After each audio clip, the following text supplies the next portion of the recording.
In the year 2039, Gotham City has no heroes. Its people, no hope. Its youth, no future. Evening, boys and girls. Who's up for some laughs? Terry McGinnis was part of the problem. Right there. You can't control your temper, and you'd better if you expect to get anywhere in life. Yeah, I'll be a big success, just like you. Until a moment of violence brought him to the door of a man named Bruce Wayne. Let's put a smile on his face. Leave him alone. Once known as the Batman. Man, you're something. You okay? Now, the Dark Knight will rise again to drive the shadow of evil from the streets of Gotham. Let's go! Supervillains, beware! There's a new Batman in town. Batman Beyond. Weeknights at 6:30. You're pretty strong for some clown who thinks he's Batman. I am Batman. Justice returns to Gotham. Welcome to my world. Only Toonami.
The land of Eternia is a paradise with a problem.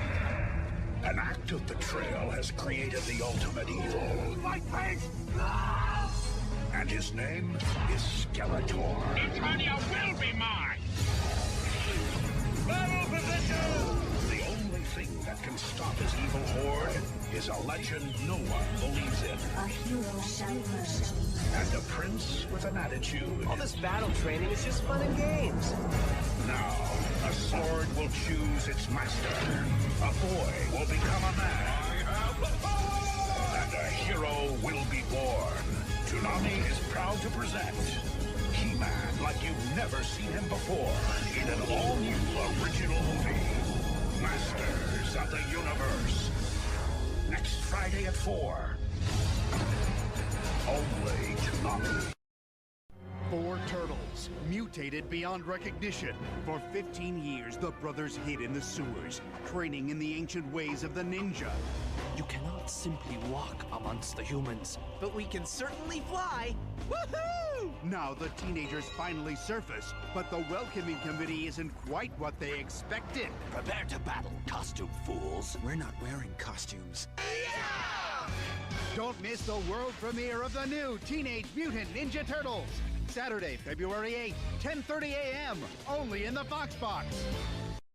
The original Justice League has become a memory. I am resigning from the Justice League. What's gonna happen to the League now? We rebuild. From the ashes of that great conflict, a new team has arisen. A much, much bigger team. Each of you brings something different to the table. Old friends, new heroes. And as usual, plenty of bad guys jumping up to get beat down. Calm down, and I'll let you go. How about you kiss my ass? Watch out, evildoers. There's nowhere to run, because this year they're all around you. The League is unlimited. Toonami presents an all-new original series, starring every superhero worth cheering for, and then some. Justice League Unlimited, premiering July 31st at 8:30 p.m. Now where am I exactly? Among friends. There's strength in numbers. Only Toonami.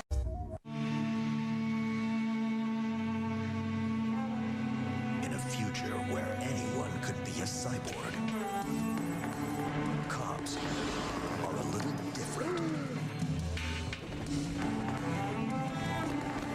The legendary cyberpunk classic finally comes to television in an all-new original series, Ghost in the Shell Standalone Complex. New episodes every Saturday night at 12:30. The future is now. Every night around the world, the children sleep, unaware of danger lurking in the shadows. But this night, a strange tune floats on the wind, and the children, one by one, begin to disappear. I wonder where she could be going. They are taken to a land of sweet memories and used to power an evil that feeds on their dreams. My wonderful black dream hole is consuming dream energy from children. Now, it's up to Sailor Moon and the Sailor Soldiers to put an end to this nightmare. This time, they're gonna need Sailor Uranus! a little help. Oh! Sailor Neptune! Sailor Moon Super S, next Friday at 5:30. Dream on. The children! Only Toonami. This place is a town of forgetfulness. 40 years ago, everything we knew was destroyed. The face of the planet changed forever. There isn't anyone who really knows exactly what did happen. The survivors left without memories. In the aftermath, a new society has formed. I perform a much-needed job here in the city of amnesia. In Paradigm City, the rich close themselves into giant domes, while the poor must live without protection. But one man stands for something more, and he does it in serious style. As a professional, I just try to do my best. His name is Roger Smith, the Negotiator. Try this. Goes against my principles, but I don't have a choice. His allies, an android, a butler, and Big O. It's showtime! When they start a job, they always see it through. Rest in peace! Bye-bye! Enemies of Paradigm City, beware. There's a new robot on the block. You're not going anywhere! You crazy little fool! You're gonna get yourself killed! Time to finish this! We can't stay here if we do! It ends it once and for all! Big O, weekdays at 5:30. Good guys still wear black. Only Toonami. The destruction of Unicron has created a black hole, which threatens to swallow the planet. Let's go! Now, the Autobots' only hope is to find the ancient planet keys. Prepare for battle! But as usual, the Decepticons aren't playing along. Beat it, Megatron! Oh, really?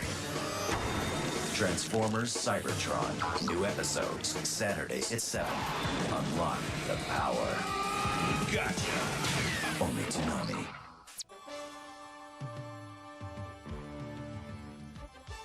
From beyond any known galaxy, bringing with them the laws and ideals of their doomed planet Thundera, come the Thundercats.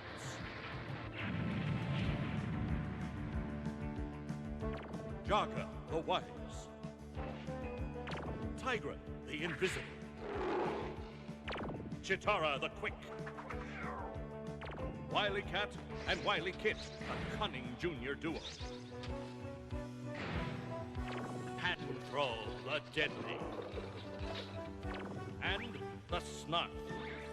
The Thundercats, all sworn to serve their young lord, Lion-O, and to instruct him in the secrets of the Eye of Thundera. The the eye embedded in the hilt of the mystic Sword of Omens, and the source of the Thundercat's power. Thunder, thunder, thunder, Thundercats! Ho!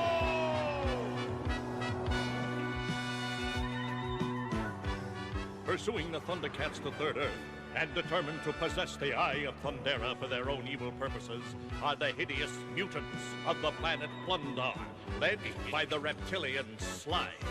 They form an unholy alliance with the ageless devil priest of First Earth, Mumra.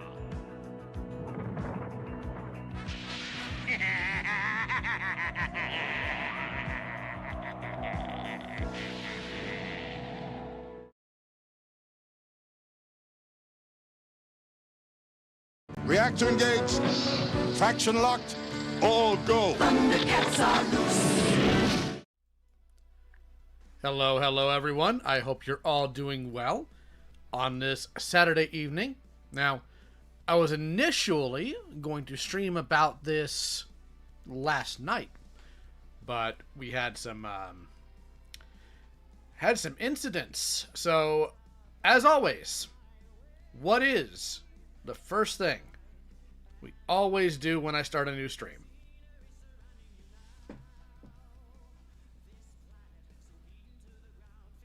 Waiting for the response.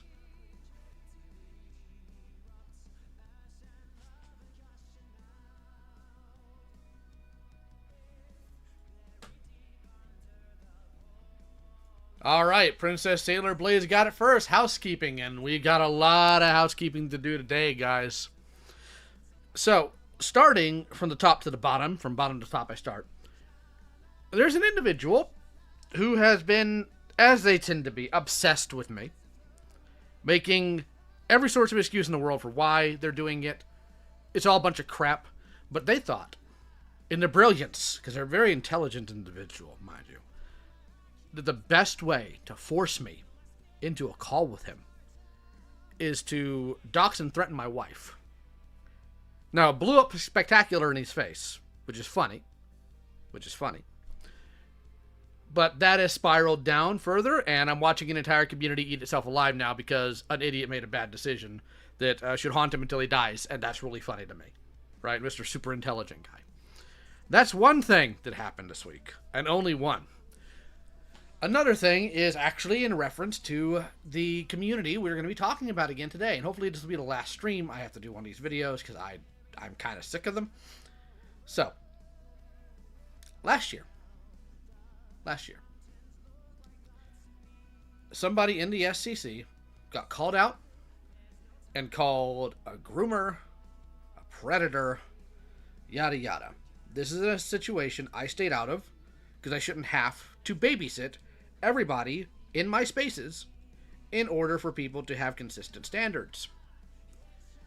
Well, Ace, Chuli, Yin, they independently took a look at it and finds out, no, they were not. So, even a week previous to that, the individual who claimed to be the victim in this scenario got exposed for trying to make predation claims of someone else when there was no evidence that person was a predator either. It was all just spite. So that spiraled heavily, and I was able to get a hold of the individual. They're okay. They didn't do anything to themselves, even though all this stupid crap happened. And the SCC is on fire again. And hopefully that situation will reach a resolution. Because people are dumb and I guess have to be babysat at every aspect of their lives. So a lot of things are on fire right now. A lot of communities are being dumb. And we're going to sit back and see what happens and then go forward from there depending on what the response is. So hopefully that makes sense, right? Hopefully that makes sense. Now, what else do we have for housekeeping this time around? Well, I got a bunch of new action figures, but that's not really too much of what's going on. I saw some chatter in the chat, which was where you would see chatter, of course, asking if I consider Chuli part of the SCC because, you know, got to make sure we're consistent. Yes, I would. Chuli's origin point was the SCC. That's the primary community Chuli was in. The community harassed them, so I would say Chuli has been. just like Deed has been. I will remain consistent on that. What else has happened? Well, as you will all remember, a few streams ago, an individual came on here to defend the glorious honor of Bean Sky as the sympathy baiter. They've had a couple calls with us, but we had the very first debate in Monstrous's Thunderdome the other day with that individual, and it did not go well for them. They had no clue what they were talking about, and even though I tried to engage them very openly, tried to have an actual dialogue, it descended into bullying because they just pissed everybody off. Now, that's not the only thing. I have Krupa Crossbones here, actually about Vincent Martin. I'm going to let him explode, because Vincent Martin is just like the guy who tried to dox my wife in the sense that they're both a bunch of pseudo-intellectual sophists. He actually has no idea what he's talking about, literally at any given time.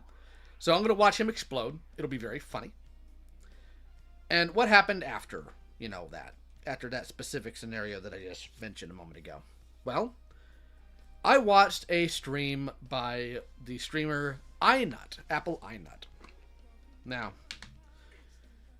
in this stream, Dreamer got into call with Gilded Pooh, who, by the way, people like Chud are calling the figurehead of the ACC, which is really, really funny. And Dreamer said some insane things, like Dreamer always does.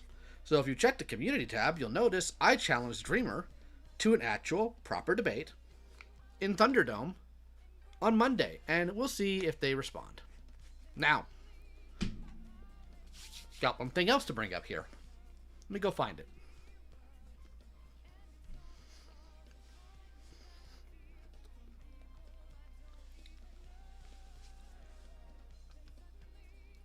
On the 11th, just a robot messaged somebody, it should be obvious who it is, saying, "Hey, I know you're not a big fan of me right now, but the YouTuber Internet Adjacent is willing to interview you. He said he's willing to be fully impartial and just wants to hear your side. If you're interested, just let me know." So it seems Jar is still being dumb enough to hang out, shack with, and side with freaks, weirdos, and idiots so long as they're against the people he doesn't like. Because that's worked out so swimmingly for him before.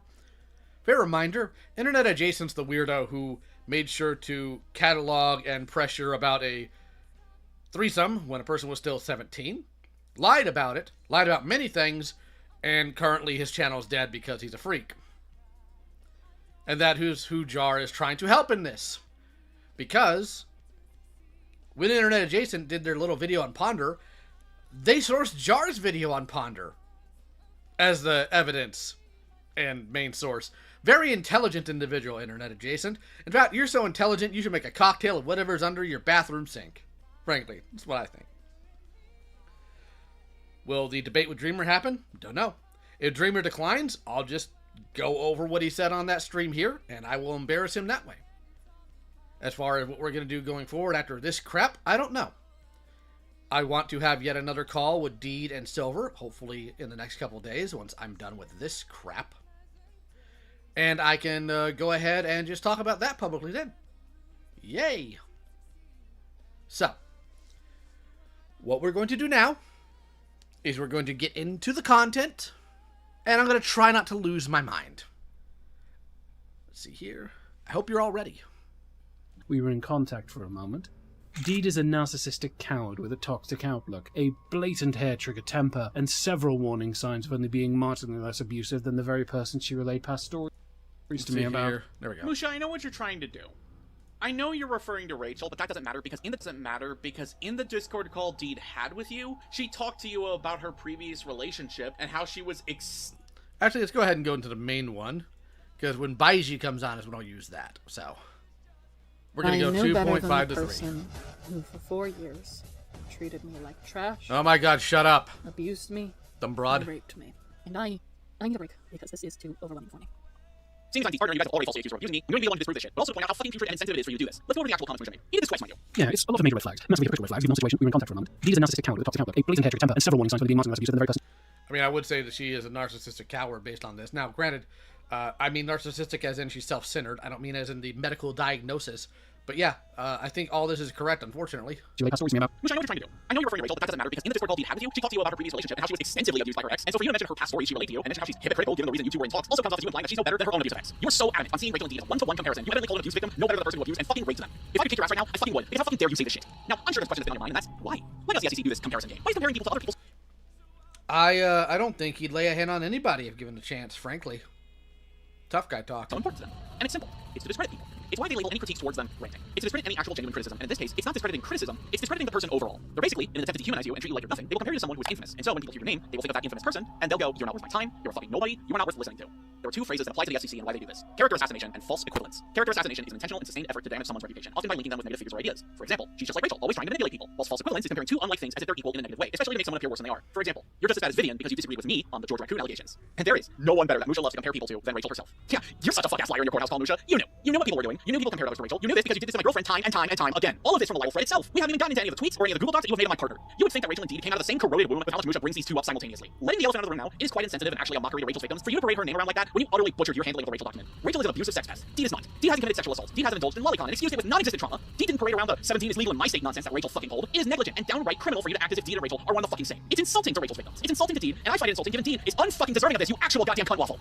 Oh god, I didn't think she was that level dodgy. But now, the next time she does something ridiculous like that, that is when one of us puts our foot down. Dee does not get to bear herself towards me in relation to raise a business sense of transparency, only to turn around and pull your mess shit like that. Okay, are you saying Rachel and Jorm are one and the same? Or, you know what, whatever. Unlike you, Musha, Dee was transparent with you during your talks during the Rachel document. In fact, she didn't even need to do anything for you to go off on this harassment and outright smear campaign you made. Donnie didn't even ask you. You just fucking did it. Dee's a narcissist.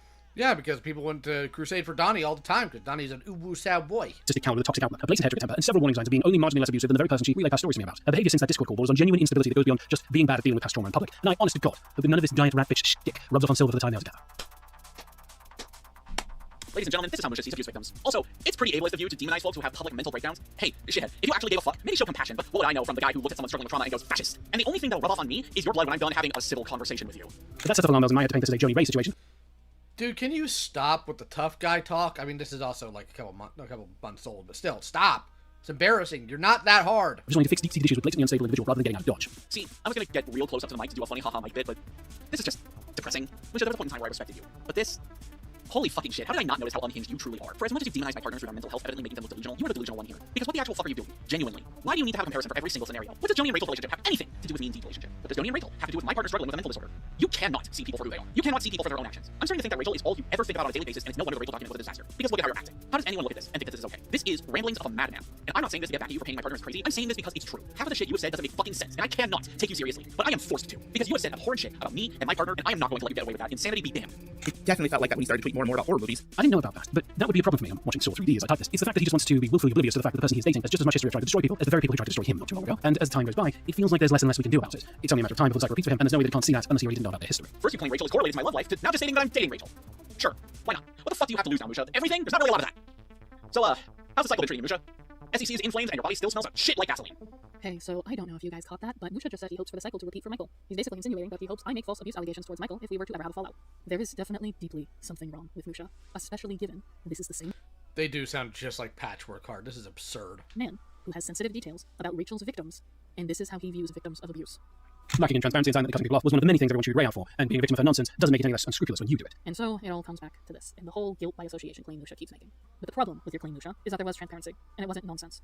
The only thing that you were right about was that I did silently block people. I did this for numerous reasons. For one, people were willing to hide the truth from me. They were willing to tell Michael the truth that they are all secretly going to defend and talk to Avi behind my back, and expected my own partner to not tell me. They were expecting my partner to keep secrets from me. Not only that, but from the Avi call, it was very obvious that they wanted Michael to be on their side, excuse Avi's abhorrent behavior, and overall if I were to say anything, it was apparent that I would have a large group of people against me. Something akin to the George Raccoon allegations. If I said anything publicly, nobody was going to be on my side. It also didn't help that Avi nearly broke this to the public, but it quickly deleted it. I didn't mention this detail as I didn't screen cap this, but Avi made a Twitter thread about me, and while he didn't name drop me, he victim blamed me throughout the entire thread. He retracted his admission to guilt and claimed full innocence. At least George had the balls to still admit full. While I'm glad Avi quickly deleted it, it still told me that everyone convinced Avi that he didn't need to be sorry for anything, and that they were willing to protect him if I ever said anything publicly. So I just did everyone a favor and blocked them. I didn't want to interact with them anymore, but for whatever reason they hated that. Did they want me to tell them just so they could victim blame me? Oh my god, spare me the melodrama! I'm honest to God confused, but also anxious on what their intention was for keeping me around. They clearly didn't respect me. These people were talking to my sexual harasser behind my back, and you still wanted to keep a friendship with me? You guys were just using me, aren't you? No, Weebus, I'm glad you pointed it out, because now I can bully them more for it. I genuinely believe they were using me for their own gain, whether it was financial, emotional, or they just wanted to use me for some sick reasoning. I didn't want that. I just wanted to be left alone. I didn't care anymore if anyone believed me. I don't care. Anyone didn't believe me. The people were mean to me. Get a job. To be left alone. I couldn't even have that because people started to stalk me. Not to mention the very obvious let's talk shit behind Deed's back thread. Some started to actively follow Avi and make it very apparent their relationship with him.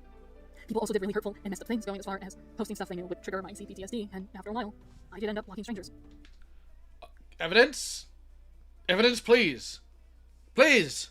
Anyone who associated with Avi or showed clear friendship with him, I blocked for my sake. I didn't want to interact with those people because I didn't see a point in telling these people my story. Because I was scared. I was scared that if I spoke to the wrong person about my story, they would tell Avi, or they would tell others who knew about me, and everything would just crumble after that. I actually did have a few close calls. Blackie Spider can't even spell the word correctly. This is amazing. Womp womp. I attempted to speak to people and tell them my story, but I was either rejected or outwardly told to shut up. Lol. I had hired someone as an artist, and when I found out they were hanging around Avi, they refused to hear me out and blocked me. There was also another individual who happened to me. They ended up saying some really fucked up shit about my trauma, and when I ghosted them, they actively turned around and started openly hanging out with Avi, despite me telling them what Avi had done to me. There were many people who just outwardly... She acts like having consensual sexual conversations with a person online is the same as being touched. What Avi did to me? Please. Through their own actions told me, fuck you, I don't believe you. I felt alone and isolated. Because even when I tried to make new friendships, those were immediately abolished and deleted Avi and his defenders. So that's why I started blocking strangers who associated with Avi or anyone who defended him. Because I just wanted to be left alone. I just wanted to have some form of peace. And just to make this clear, I didn't think the people I hadn't interacted with were guilty. I didn't think they were guilty. I just wanted to be left alone. I didn't want to risk the stranger hearing my story and then turn around and hurt me. I didn't think that they were guilty for associating with Avi.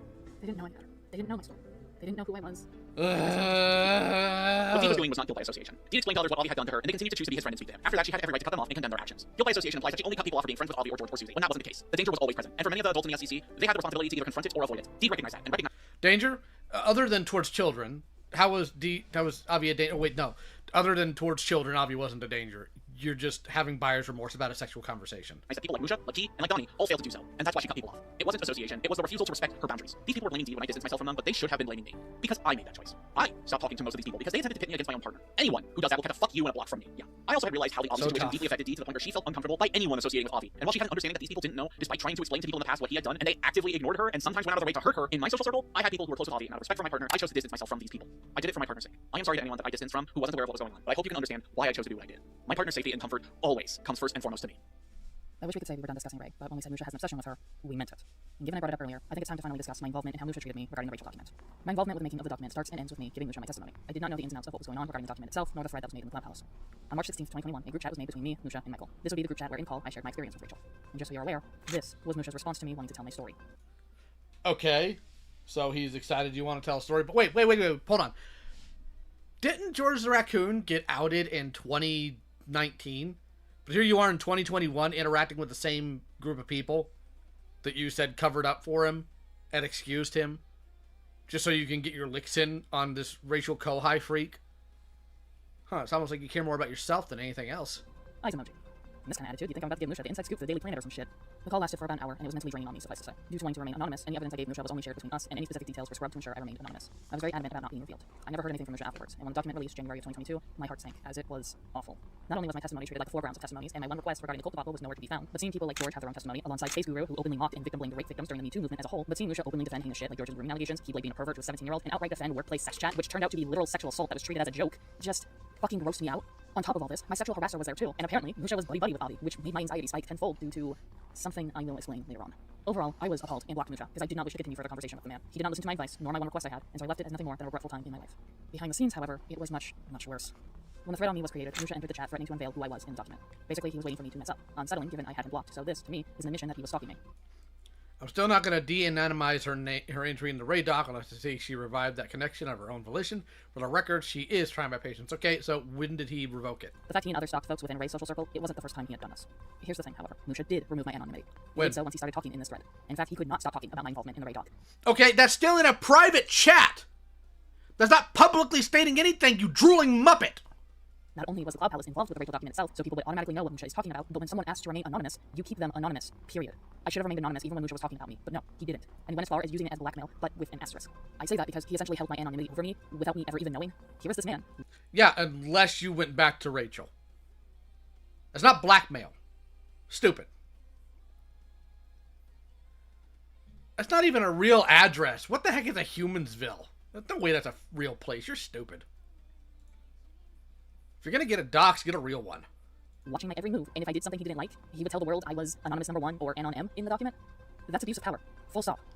Only if you're aware it's going on and it's being used directly towards you with your knowledge. Otherwise, it's him running his mouth like an idiot. It is taking many, many fibers of my being to restrain myself from unmasking her contribution to the Rachel doc. Yeah, hey, Musha, do you remember how explosively pissed off you were when people supporting Ray unmasked Habit as a contributor to Ray's doc? The rules for thee again, huh? Also, you did unmask Deed to the Cloud Palace. That counts. Not really. Because we're talking about public, and that wasn't public.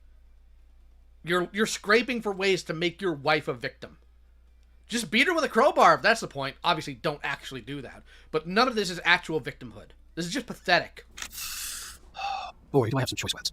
When I interviewed Deed for her contribution to the doc, it was an emotionally harrowing experience, hearing out the story behind her trauma, so I wanted to show my utmost sympathy for her, but then I ended up seeing how bad she was at processing the trauma in public. I'm getting real tired of this pattern of, oh god, her story is appalling, but I could give less of a shit mindset Musha has regarding Deed. Anyone who has any ounce of compassion or sympathy would look at someone who has public breakdowns as, oh, I don't know, a cry for help? But no, me wanting to discuss the screening schedule with the wife is one. Okay. Also, just because someone is terrible at processing their trauma, I think says, to me, a few things. Maybe they don't have the tools they need to properly see someone, or maybe they don't have a support system, and so they don't have anyone to properly go to, which is why they make things public. The last thing I think of is, wow, what a psychotic bitch. That's textbook ableism. But remember, guys, Musha totally cares for all the victims of George, Rachel. Must I say more? There's also how Deed has blocked me on Twitter for what Silver was only able to ascertain was related to who got involved with the doc, and also how long the doc took. I mean, you guys didn't care about George's victims either, so I don't know. To come out. Given my memories of the interview, it probably has something to do with Arvy, but with the situation being surrounded with fabricated accusations that combined with Deed's own unhinged behavior, maybe we want to pump the brakes on that. Musha, you literally spent time out of your way to defend George. George's testimony involved Rachel calling him out for shit. I had my reasons not to trust you. But the most hurtful thing is that you accused me of making false allegations regarding Arvy. This is where I wow, because you did! How Rachel treated me throughout the years when we were pals, but also you liar! A lot of my trauma growing up. You may have noticed throughout this video that I tend to You're a scumbag! Detail about stuff, sometimes even repeating myself, and that is unfortunately a trauma response I have. Oversharing and over-explaining is a common trauma response, especially towards those who weren't believed as a child or went through a lot of victim blaming, which is exactly right.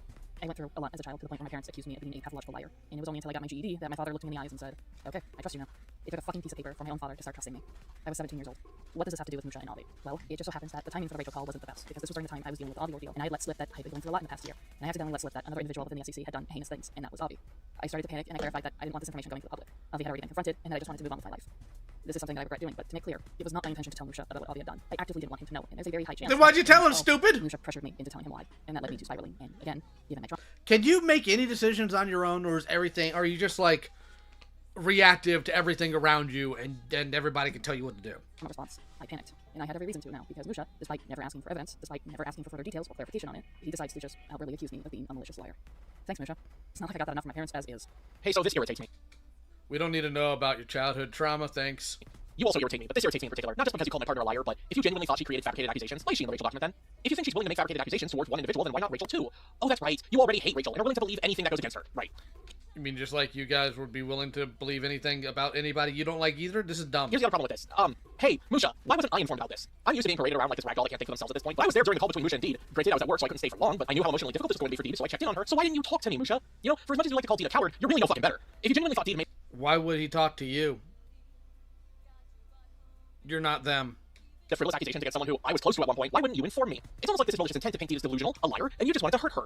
You knew this would hurt. She literally spiraled and let slip what she was fucking struggling with in the current moment, and this is how you react to it. Telling you to go fuck yourself is not enough anymore. I need the world to know how cruel of a man you are, so we can all collectively tell you to jump off a London Bridge and land in a pool of diluted tea water. But as far as the former goes, she could have told me about it. I would have been more than willing to listen, as she should know, given the whole hour-long Discord call that we both agreed to have for the purpose of the doc in the first place. No. Incorrect. You want to know why, Musha? One of the main reasons why I blocked you is because you did the exact thing that I told you not to fucking do. So I have actual insight on why the document was the shit show that it is. It's because I literally predicted it to be a shit show because of something Musha told me. And now I'm going to tell everyone. After I finished giving my testimony, Musha relayed to me that he and other people, he didn't clarify who these people are, but now I know it's the Cloud Palace. Basically, Musha and the Cloud Palace were waiting for Rachel to strike again. You heard me right. Musha and everyone were waiting for Rachel to make another victim. And I stopped him right there, and I told him, no, that's a terrible idea. This document should come out as soon as possible to prevent more victims. Do not sit on this. Do not load it like a fucking gun and wait. You mean like you sat on the George Raccoon stuff because it didn't involve you? To shoot at the right time, because that is holding victim stories over Rachel's head as a gotcha moment, which is really fucked up to do. Musha really loves to interpret what I said as something different, however. Apparently, me telling him not to sit on victim stories is me telling him to rush it.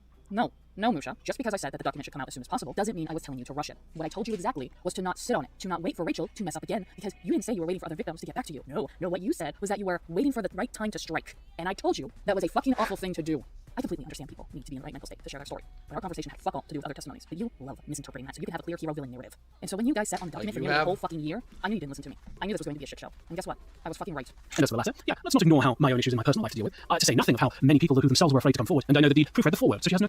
This is not Omegon. he wouldn't be in a billion yards of this. Excuse to not consider that. There it is. And right on cue, too. Hey, so, Musha, what the fuck are you talking about? I legitimately have no idea what he's referring to in regards to the foreword. You said nothing about what was going on in your personal life, and you said absolutely fuck all about hearing back from anyone else regarding their testimonies. No, the only thing you said was that you were pretty much done with the document. You were just waiting for Rachel to fuck up again.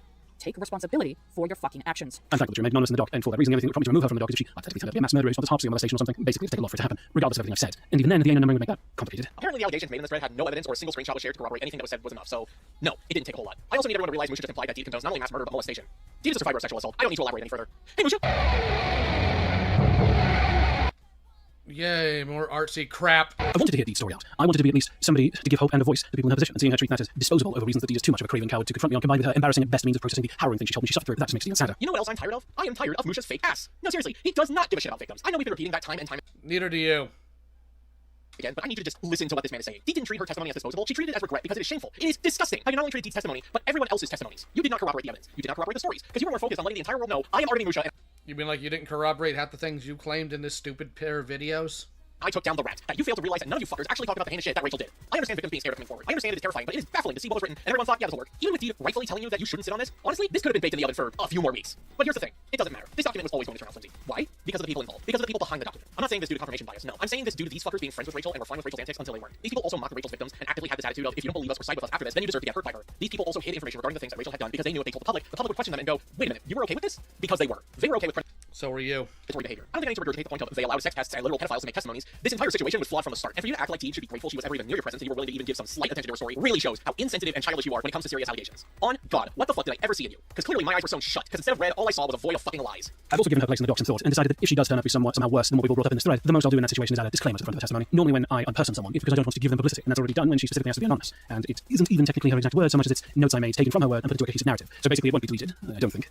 Okay, so, a few things. One, what the fuck do you mean by unperson someone? I get calling a rapist or a pedophile a monster, but dehumanizing someone you dislike is just disgusting to hear, especially given, again, this is a man who has sensitive information on people. And second, this comes off, to me, as an admission that my testimony is not mine. Rather, it is my story filtered through Musha's own perspective and viewpoint. And if you haven't noticed, Musha is a very unreliable person, given he was willing to discredit any personal experiences I have gone through, took tweets Michael made as cries for help, and, oh yeah, he falsely accused me of being an abuser and a fucking fascist. Yeah, because that's the worst thing in the world. Oh wait, no, you accuse somebody of being a sexual harasser with no evidence. Your glass house is apparently just shards on the ground at this point. Learning this made me deeply uncomfortable. Because for years, people have been reading my story. That is not from me, but rather from a sick, twisted man's point of view. And it makes it all the more uncomfortable. And before you even get to my testimony, Musha goes on about how my story is the most deep-rooted, disturbing story you will ever read when it comes to Rachel. Hey buddy, Rachel sexually assaulted someone, and that wasn't me. You know this, because you mocked and downplayed that incident. She also groomed minors, and that also wasn't me. As much as what Rachel did to me was traumatizing, what the actual fuck is wrong with you to parade my story around like that? Go fuck yourself. This is especially frustrating when you had personally made your anger abundantly clear when one of the other anonymous testimonies was outed by Ray's group of enablers. If this was an attempt to keep Deed's anonymity while also making it clear she was abusive, it was pathetic. This is on top of you just telling everyone in the Cloud Palace that Deed had submitted her testimony in the Rachel doc. Hey buddy, it's supposed to be anonymous for everyone. I think it goes without saying, but Musha let his bitterness towards me take over, and he revoked my anonymity both in the Cloud Palace, but also publicly on June 15th of 2022, nearly a week after my birthday. For years, I had no idea this had occurred. Doing this completely tarnished the validity of the testimonies in this document, as everything he stated are either exaggerations, misrepresentation of the situation itself, or just outright lies. Let's go over it now. In the months since the document was publicly, it's come to my attention that thanks to several other people who contributed testimonies of their own, that the person referred to interchangeably as M and A11 turned out to be a highly abusive individual in their own right. Second-hand descriptions and first-hand accounts I've read of their behavior from colleagues of mine, combined with multiple outbursts from M on Twitter that I've witnessed to, all show concerning parallels with Rachel's behavior, right down to holding a vague, cowardly bit of grudge against anything remotely commentary community-related that plunges into toxic levels of cynicism, sociopathy, and guilt by association. Yes, you heard that right, folks. Musha, in the document about Rachel, is once again comparing me one-to-one to Rachel. I don't know how else to put it, but if I wanted to, I could sue for defamation, because what the No, you couldn't. No, you couldn't. And on top of that, where's the revoking your anonymity exactly? Were you mentioned by name? No. So what you're seeing is a pair of clown shoes laid out and said, nope, those are mine. Let me go get my fluffy wig and my honking nose too. Head on straight to the circus. Actual fuck is wrong with you, Musha. Comparing me to Rachel in a document literally dedicated to Rachel herself is going to give people the wrong idea and assume that everything written in this doc can be applied to me as well. Boo-hoo? You could have done something about any of this. In fact, you could have said, hey, maybe my experiences aren't all that important compared to the apparent rape they've done or predation they've done. But then again, that wouldn't give you the attention you wanted, would it? Mind you, Rachel was accused of many things, including sexual harassment, making false abuse allegations, and grooming. Not only that, but I didn't hold a bitter grudge against anything remotely commentary community related. Yeah, you did. You're so hung up on my update video, for fuck's sakes. Also, I'm a sociopath now. Musha, I'd like to see your credentials in psychology because I'm starting to think you're not a sociopath, but you're a moron. Stigmatize mental health and use it as a means to paint people as abusive. All that in addition to displaying narcissistic disrespect for trauma triggers other than M-Zone. Incorrect. And sharing others in private for their coping methods, even ones that we recommended by mental health professionals. If you can tell, this is referring to the kin allegations Donnie made. Donnie never mentioned his therapist recommended kinning as a coping mechanism to me, and I am still skeptical that is even true. Combine all of this with a lengthy crusade of crash exploitation of pushbacks against child predators within Western anime fandoms as an excuse to be a shallow confrontational xenophobe towards anybody with an even passing interest in anything vaguely Asian. Oh, I see. We have taken notes from Yoon's book, I see. Hey, Musha, I don't know if you know this, but Japan is only one Asian country, and lumping all Asian countries and overall Asian cultures to nothing more than Japan and anime is, say it with me now, racist in of itself. Are you Chinese or Japanese? As well as their cultural ongoing efforts to put the social life of a beloved former colleague of ours in a chokehold to the point of constantly watching their phone in a flagrant violation of basic privacy, and I'm frankly shocked and disgusted that the notion that I ever saw M as entirely innocent. Hey, have you guys noticed Musha goes to extreme lengths to use particular wording as a means to paint something worse than it actually is? For example, all Donnie said was, I mean, like you guys do? Pot kettle black. That someone told him to look through my phone. It is not egregious for a partner to have access to their partner's phone. Many find that perfectly normal to do when in a relationship. However, Musha here paints it as a chokehold to the point of constantly watching their phone in a flagrant violation of basic privacy. Hey Musha, Donnie didn't say Deed constantly looks through my phone. No, he just stated Deed has looked at my phone before. We don't exaggerate claims to make them seem worse than they actually are, my guy. Because of this, I called out M by name on Twitter multiple times, and have done it with the same with the aforementioned colleague for willfully ignoring it all to the point of being essentially complicit. This is made even worse by the fact that said colleague is one of the earliest people to be featured in this document because of their status as one of Rachel's victims. And there it is, folks. The gotcha moment where Musha outwardly shows that he wants people to know who Anonymous M is, because not only does he outwardly tell people, hey, you wanna know who I'm talking about? Check out my Twitter then. But he also straight up gives a clue by mentioning that this colleague of his is someone involved in this document and is dating Anonymous M. So all you have to do is put the clues together, and would you look at that? Anonymity revoked. You really didn't fucking try, did you, Musha? No, you actively wanted people to know Deed was a part of this document, which is so strange, because why do you care? Not only that, but you saying that I am essentially complicit to non-existent abuse is victim blaming someone who, in your eyes, is in an abusive relationship. G fucking G. All that being said, this won't be an issue for this segment of the document. Not only was this testimony filtered through my words with identifying information almost entirely struck at M's request. Hey, so this is Musha, once again, solidifying that my story is no longer mine. It is my story filtered through Musha, who has been shown time and time again to not be a trustworthy source. This is why I cannot stress this enough. Do not seek after this document. If it were my choice, this document would be deleted, because it has done nothing but caused more victims by Rachel, and has continuously hurt and downplayed the pain Rachel has caused for everyone. Well, evidence? Evidence, please? This document. You're a sick man, Musha, and it feels violating that I thought it was safe to tell you intricate details about my life. I cannot imagine how many people you have done this to, or the heinous things you have outed, mocked, and downplayed that have yet to be revealed to the public. Burn in hell and beyond. On top of this, normally when I unperson someone in the wake of a problematic behavior, it's just because I don't want to give them publicity, which is a foregone conclusion when I've kept this person anonymous this whole time and still intend to do so as it's right. Telling people you have actively name dropped her and discussed in detail about her actions on Twitter is giving her publicity, Musha. You fucking extension cord. Also, no, you did not keep her anonymous. Stop gaslighting yourself. Your flesh is starting to smell like gasoline and filet mignon. As a result, M's testimony will not be stricken from the document, but that comes with the qualifier that I and everyone else involved in the document do not wish to associate with M anymore due to their own track record of appalling behavior both in public and in private. That's fine, because I recall blocking all your asses, so it's actually me who wishes not to associate with any of you fuckers anymore. Also, I sure hope that when you say everyone, you only mean those who got involved in that thread about me, and those I have since distanced from myself, because if not, that implies you purposefully went to every person involved in the Rachel document to talk to them about me, not only spreading false allegations about me, but also revoking my anonymity even further, and to fucking strangers, of all things. Speaking only for myself, I hereby declare that my connections, communications, and acquaintances with them officially begin and end with the Discord call that served as the basis for this segment of the document, plus proofreading shortly after. Musha, we were not acquaintances. I barely fucking knew you. And honestly, that should have been the warning sign that I should have never spoken to you and given you personal and sensitive details about my life because, well, look where we are now. The only reason I thought I could trust you was because Michael trusted you. We have both since learned that that wasn't the case. Consequently, I refuse to engage in any further one-on-one contact with them until I can be assured with the utmost certainty that they are putting the same effort into bettering themselves as a human being that everyone here is demanding of Rachel. Hey Musha, you know what you just proved? You just proved that between you and Deed, you're the actual fucking coward. For as much as you bitched and whined for Deed to essentially debate you, for Deed to essentially talk to you, you yourself refuse to engage in any further one-on-one contact with either her or even myself. Imagine being pals with a guy for years on end and you only find out through third-party individuals that someone you thought who was once a good pal of yours was talking shit about your partner to the point of libel. A worm has more guts and a spine than you've ever fucking had throughout your entire career online. M themselves told me that they shouldn't have to wait until more people get hurt. So as far as I'm concerned, it only makes sense that we call out, if not distance ourselves from someone who's clearly showing the same warning signs. Hey, so fuck you for using my own words against me, because this shouldn't even apply, because you didn't even listen to me in the first place.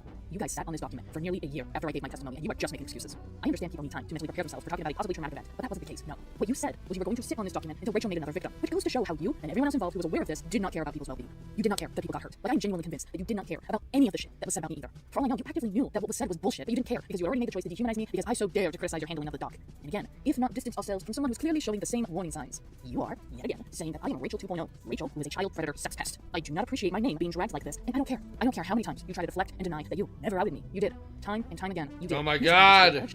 You're a fucking hypocrite, Musha. It makes my blood fucking boil that you are saying this shit when... Hey, Musha, how many years did it take for you to finally retract anything regarding George? You sure as hell sat on George's side of the allegations for quite a long time until it... Oh, would you look at that? It no longer benefited you, and... You mean, like you guys did? These are some of the most unself-aware people I've ever seen in these spaces. Why did you side with George for all these years? Fucking Vivian. You despised Vivian so much, you refused to believe anything she said, which is quite interesting, given that when it comes to me, someone you despise, you still believe me regarding my experience with Rachel. I guess your hatred for Ray outweighs your hatred towards me. But yes. You're still willing to claim me and her came from the same sperm bank. Yes. You need to look in a damn mirror and say all the things you've been saying to me and direct that to yourself. Do I even need to say it? Do I even need to say it? Because you are the one who has issues. You are the person who shows some blaring warning signs of being Rachel. But that's the thing. Unlike you, I haven't once compared you to Rachel. Because you're not her. For as much as you are obsessive about her, for as much as you have committed guilt by association yourself and have done egregious shit such as downplaying my literal trauma and mocking it, just like how Rachel did, you are Artemi Musha. You are a piece of garbage British man who thinks so highly of himself. I am convinced you are painted red because that is how blind you are to your own red flags. Now go see a psychologist and we'll see if narcissism or sociopath fits your description better. I only wish the best. Why don't you find a bridge? And romantic partner, and hope that said partner ends up with someone who will treat them like an actual human being. You know who you are. I'm not going to pretend that you treated me as a human being in this regard, and you can stop acting like my well-being is something you care about. You don't. You said that I'm willfully ignoring it all to the point of being essentially complicit. Just like how you were willfully ignorant of how spiteful and insensitive cuck you've been throughout the entirety of the Rachel doc, but also the thread that was made on my partner. Unlike...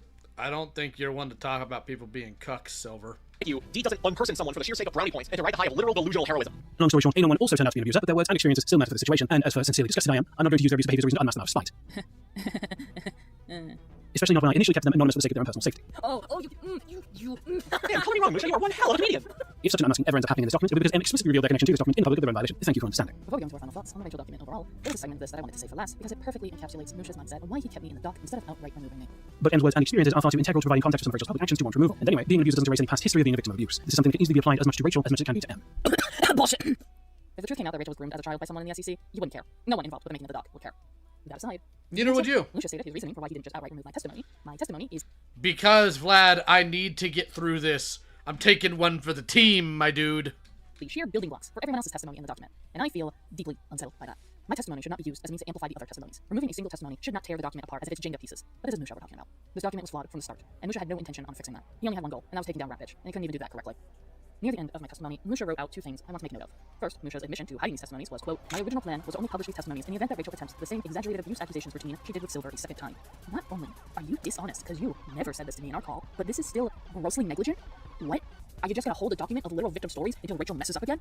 I will repeat what we've been saying throughout this entire segment. Because you're all what incompetent. the actual fuck is wrong with you?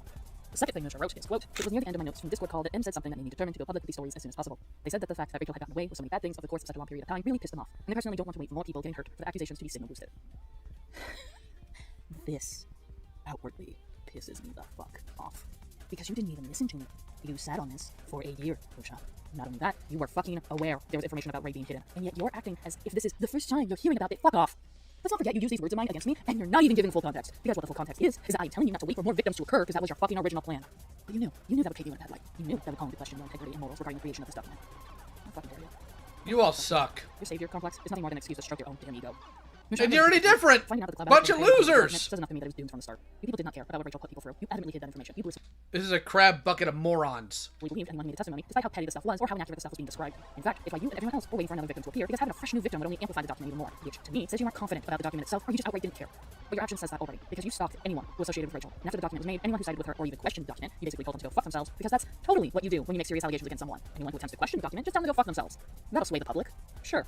This was never about the victims getting closure. This was never about taking down any form of influence Rachel had when it came to the audience that she once had. No, this was about stroking your ego. So let me describe it metaphorically to you on how much you butchered this ordeal. If Heaton and Peaches had a baby, it's crazy, Vlad. You guys love treating Rachel like she's worse than Hitler. It's like this. Musha, it's like if you went back in time to stop Hitler, and the way you did that was by handing him a loaded gun. Congratulations, you gave Rachel the easy way out. And the fact that, to this day, you are on social media, spreading PSAs about Rachel, making new accounts. So I'm gonna do what Deed here and interprets that stupidly and say, Deed doesn't want Hitler to kill himself. Just goes to show that you aren't even self-aware that this is your doing. Rachel running away and making a new account time and time again is of your doing due to how you mishandled the doc. A genuine investigation could have been put on Rachel. Videos could have been made about Rachel. There could have been a massive uproar, similar to what is currently happening with the Cloud Palace. But no, that didn't happen, because that wasn't your concern. It is disgusting how you treated me and my trauma overall. It is disgusting how my story was treated as the smoking gun when it comes to Rachel's actions, when it should have been grooming victim stories, when it should have been Rachel's exes or roommates, when it should have been someone who was deeply and physically affected by Rachel. I don't like this. I don't like this at all. Because you want to know why? Because I feel taken advantage of. I was in a vulnerable state when Musha spoke to me, and I was led to believe this document would help victims such as myself get closure. I thought telling my story would encourage others to come forward, but all my story did was amplify frivolous and petty accusations and led to further victims of Rachel's being made. And I feel responsible, in a sense. I feel taken advantage of by Musha, and it's vile how he treats my story both as the forefather of Rachel's abuse, but also like I am deserving of what Rachel put me through, because he has no sympathy whatsoever for the abuse I endured both by her and my other abusers from my childhood. I was severely distraught, finding out strangers knew anonymous number one was me. I didn't want the public to know about my ex and what they had put me through. Musha also outed things that I do not wish to go into detail, as for my safety and wishes, I don't wish to come out about just yet. Not only that, my words were not my own. It was Musha's words now, and he knew this was a fear of mine. For people to twist my words, to twist my trauma, and to make or use it for something sinister. He knew this, and he did exactly that, just to hurt me. He altered other people's testimonies to also hurt me. I need you to grasp the fact that I didn't know Musha. Speaking to Musha about my experience with Rachel was my very first encounter with the man. What the fuck did I do to deserve this? Nothing. I just wanted to share the pain she put me through. And my well-meaning intentions were crushed and twisted into something sinister. I'm sorry. I'm so sorry. The creation of the document wasn't my fault. But I still do want to apologize to those who were affected by Rachel and were not given the proper closure they wanted and were just outwardly treated like trash thanks to the people involved in this document. You did not deserve this. No one deserved this. And I wish I could go back in time and outwardly stop any of these fuckers. But unfortunately, that is not the timeline we live in. I just wanted to share my pain. You had a public platform. Should have used that. If they were so bad, stop worrying about your anonymity. Because at some point, you have to weigh whether or not your anonymity is worth other people's suffering. Good Lord. If you genuinely care about the victims' voices, then I implore you to heed my word. That document needs to die. It should no longer exist. You were the last person to be talking about victims' voices, Miss. I sat on the George stuff because I didn't want to be bullied. Do not seek after it. For my sake and others. Please. Unlike Deed, I actually have insight on the behind the scenes regarding the Rachel document. I was in the Cloud Palace during the time a thread was made regarding the making of the document, and as much as we have given Musha shit, we should also give people like Susie shit, because Susie also agreed with Musha that they should wait until another victim by Rachel was made. Why? So it can amplify the document itself, which is disgusting to think, suffice to say. Not only that, but Susie knew a lot of things that Rachel had done behind the scenes in private, and that includes a sexual assault incident, but instead that was outwardly mocked in the document. When Deed mentioned guilt by association earlier, she wasn't wrong. See, during the making of this document, anyone who was in Rachel's social circle at the time was sought, and anyone who didn't side with the people behind the document were essentially told behind the scenes, you deserve it. Which I don't need to explain how appalling that is, especially given that these are the same people who call Rachel a cult leader. Here's a little tidbit. If you genuinely think someone is in a cult, pushing them further into the cult's hands is not going to help them. Calling them morons is not going to help them. A place of compassion, patience, and empathy is what will help them, but that is not what the Cloud Palace did whatsoever. Just like with Deed, I also regret ever allowing Musha to insert my testimony into the Rachel document. My testimony was a little different, however, as my testimony was my response to when Rachel made false allegations about me, and something that a lot of people aren't aware of is that those false allegations Rachel made was the reasoning the Rachel document was made in the first place. And so to see how they handled everything disturbs me. Wait, so you knew that this person was a predator, but them being a big old meanie to you is what caused this document to be made. And of course you were fine with that, because you both just really like attention. You're right, you do deserve each other. And even though I am not at fault, I would still like to apologize to everyone affected by the mishandling of the document itself. That includes my wife, who I deeply regret ever helping her get into contact with Musha. Looking back, I don't think anyone had good intentions for this. I think they let their hatred towards Rachel fuel them, and so they did not care about accuracy. They did not care about being careful. They just wanted it to hurt. They just wanted Rachel. You mean like you do with literally anybody you talk about in this pair of videos? Fantastic. Social circle and overall whatever audience she had left to explode, and while Rachel hasn't been seen online for quite a while, the fact that she has been able to run away and create account after account alongside how many people stayed or even reached out to her when the document released, evidently creating more victims, I think says enough to how much they truly butchered this. Unfortunately with Musha, he could just stop with Rachel. Oh no. Because after he had some frivolous accusations against my partner, he decided to bring it to the public. We've been referencing them here and there throughout this video, so let's finally discuss the Twitter threads. For context, when drafting our original response, we were aware the Twitter thread was made addressed to me, directed at both Deed and I. However, what we were unaware of was that Musha had made several other threads on Deed before finally drafting the one that we saw. Suffice to say, obsession, stalking, yandere simulator, more like Musha for the love of God, please leave my wife alone simulator. I want to find some way to fucking snap about it. I mean, if the Twitter thread were explicitly named and outed her as an abuser couldn't do it, I don't know. Well, I'm actually pretty sure Silver's me going off of how quiet he seems to be whenever I make an innocuous reply to him in comparison to what he used to be like. A sick part of me wants the cycle to repeat, and the fact that such a thought crossed my mind is very, very not good. So the funny thing is, no I didn't. At least I don't recall doing that. In fact, I didn't even see your thread regarding Deed until months later. Because Twitter is a website run on shoestring and prayer. You'd know this, and you'd know for sure that I'd have seen your problems with me and Deed if you just fucking— I am not going to do this at a normal— You know what, Vlad? You said you were going to cover it. You do it at normal speed. DM'd me. And a sick part of you wants this cycle to repeat? Wait, that's just your subconscious. This is the part where I say my last relationship wasn't healthy because it led to me being cheated on and for false abuse allegations being made on me, and Musha just said he wants the cycle to repeat. What caring old pal Musha is to not give a shit. Hey, speaking of not giving a shit, remember when you pretended to be me and mocked molestation? Caught up on this thread, and holy shit. I'm so tempted to mask off the bit that my subtweets from earlier were about her. A few people clarified in DMs about it, but also if you instantly figure it out. Oh goody, strangers clocked in that Musha was imitating me mocking molestation when that wasn't the case. He would outwardly go into detail about me to literal fucking strangers. I am numb to this pain. No, you're I not. still feel my nerves. No, you're not. You're not numb. You can still feel them there. You're not so tired. You are so much more aware. One of the threads themselves, Musha genuinely thought these threads would help me see the error of my way by being in a relationship with someone he barely knew. And everyone else within the thread was on board with this, or at least didn't do anything to stop Musha from taking this publicly. We've actually had people corroborate that they have seen the same thread as us, and when they saw it, well, they thought it was really fucking weird that Musha did that. Shout out to those who didn't believe the lies about my partner, you're a real one for that. But as we stated, there were multiple threads. We're gonna tackle these out of order as the first rendition is special, let's just say. After the first thread was made, you're all was special, made, let's just say. So we're unaware of what was said, but either the original thread or the follow-up led to people coming forward to which Musha stated, Deed's abuse is exactly as widespread as I was worried it was. Dog, it is two fucking people. However, this wasn't enough for Musha. Maybe he was antsy, maybe he was just fucking bored. I don't know. But he decided to, in my personal opinion, go full villain, I'm sorry, full savior complex mode and announce this in the thread. Meantime, I ripped the band-aid off and tagged Silver directly. If this doesn't get a peep out of him, he's dead to all of us. Gladly. Given how these people have treated other victims of abuse on Rachel's end, but they didn't immediately take their side, I'm really not surprised that they just acted like this. Regardless of what Musha wrote, all it did was make me realize he is a piss-ass coward who couldn't have a private civil conversation with me. So I blocked him after I found out about this thread. So what totally reliable and foolproof evidence does Musha have to dictate who I date? Let's find out. Direct address to @Practical Silver. This is how multiple people are describing the person you are considering a fiancé. This is who you are allowing to tear you away from those who sincerely care about you. I and everyone else implore you, break up before she does lasting damage. Musha, I was only friends with one of the people in the screenshots you listed. The other I only barely knew, and I don't believe I've ever actually talked to them. Something that needs to be stated as well, the word abuse was never used in these two testimonies. And even then, I know some may disagree with us, but just because someone is a shitty pal doesn't mean they are a shitty partner. We are now going to go over the two testimonies. Although these are public, we are still choosing to redact these individuals and refer to them only as Anonymous E and Anonymous F. She treated me poorly in the time I knew her. I did my best to care for her and make sure she was safe and happy. Then I put one foot out of line and I was cut off forever. I wanted to help her, I always wanted to, and yet it was never good enough, no matter what. If you cared so much for me and wanted to make sure I was happy, then you would have never followed Avi after I cut you off. You knew what he did to me, as you were one of the few people who— Gilla didn't listen to all this at a normal speed. Don't you sit here and lie about Gilla. That stream was 11 hours long. The content as a whole is 20 hours long. Do not. Believe me, and yet you decided to rub salt into the wound instead of showing any ounce of compassion. I'm tired of being painted as a bad guy or some villain for literally having my reality shattered. And so, in a panic, I blocked everyone. Having my reality shattered. This is your reality and it's that easy to shatter. Good God, log off. Only one person made an effort by messaging Michael and asking what was going on, showing concern. None of these people showed concern for me. None of these people made an effort. I'm just gonna say it. If you genuinely cared about your friendship, if your buddy of several years blocked you out of the blue, I'm gonna be real, chief, I'd be massively concerned. But none of you weren't. And that includes you, E. I'm so fucking tired of you guys pretending like I mattered to you. I didn't. You wanna know why? Because you had actually hurt me a multitude of times. Lest you forget the comment you made towards me. But I know what you're talking about. I did forgive you when you apologized, but I'm retracting my forgiveness now. Because E here is the person who gave A everything they needed to paint me as a spiteful, insecure partner to Michael's ex.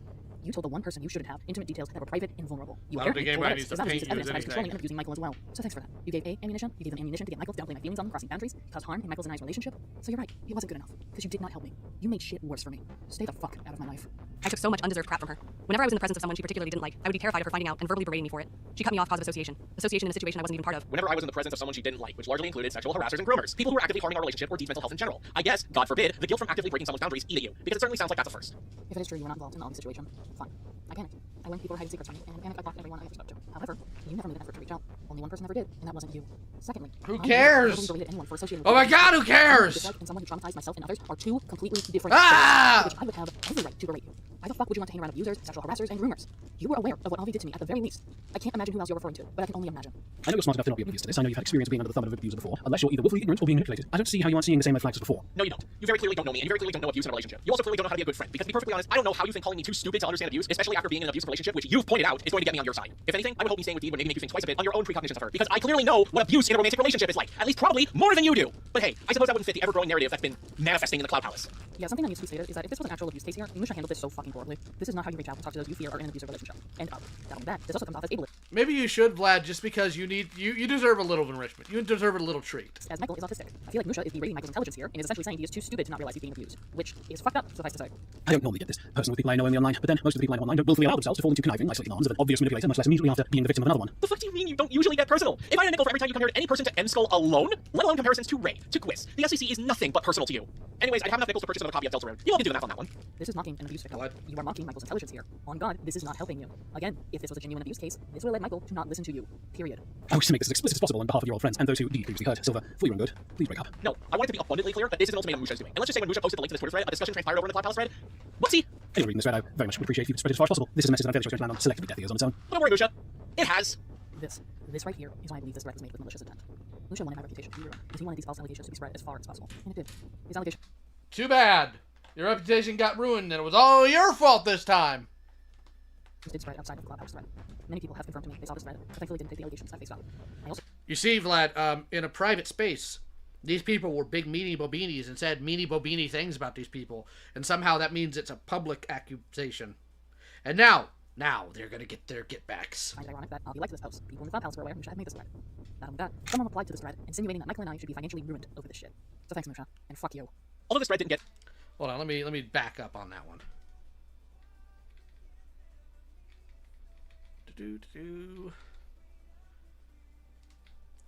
Anyone reading this thread, it would be much appreciated if you could spread it as possible. This is a message I'm fairly sure is going to land on selective deaf ears.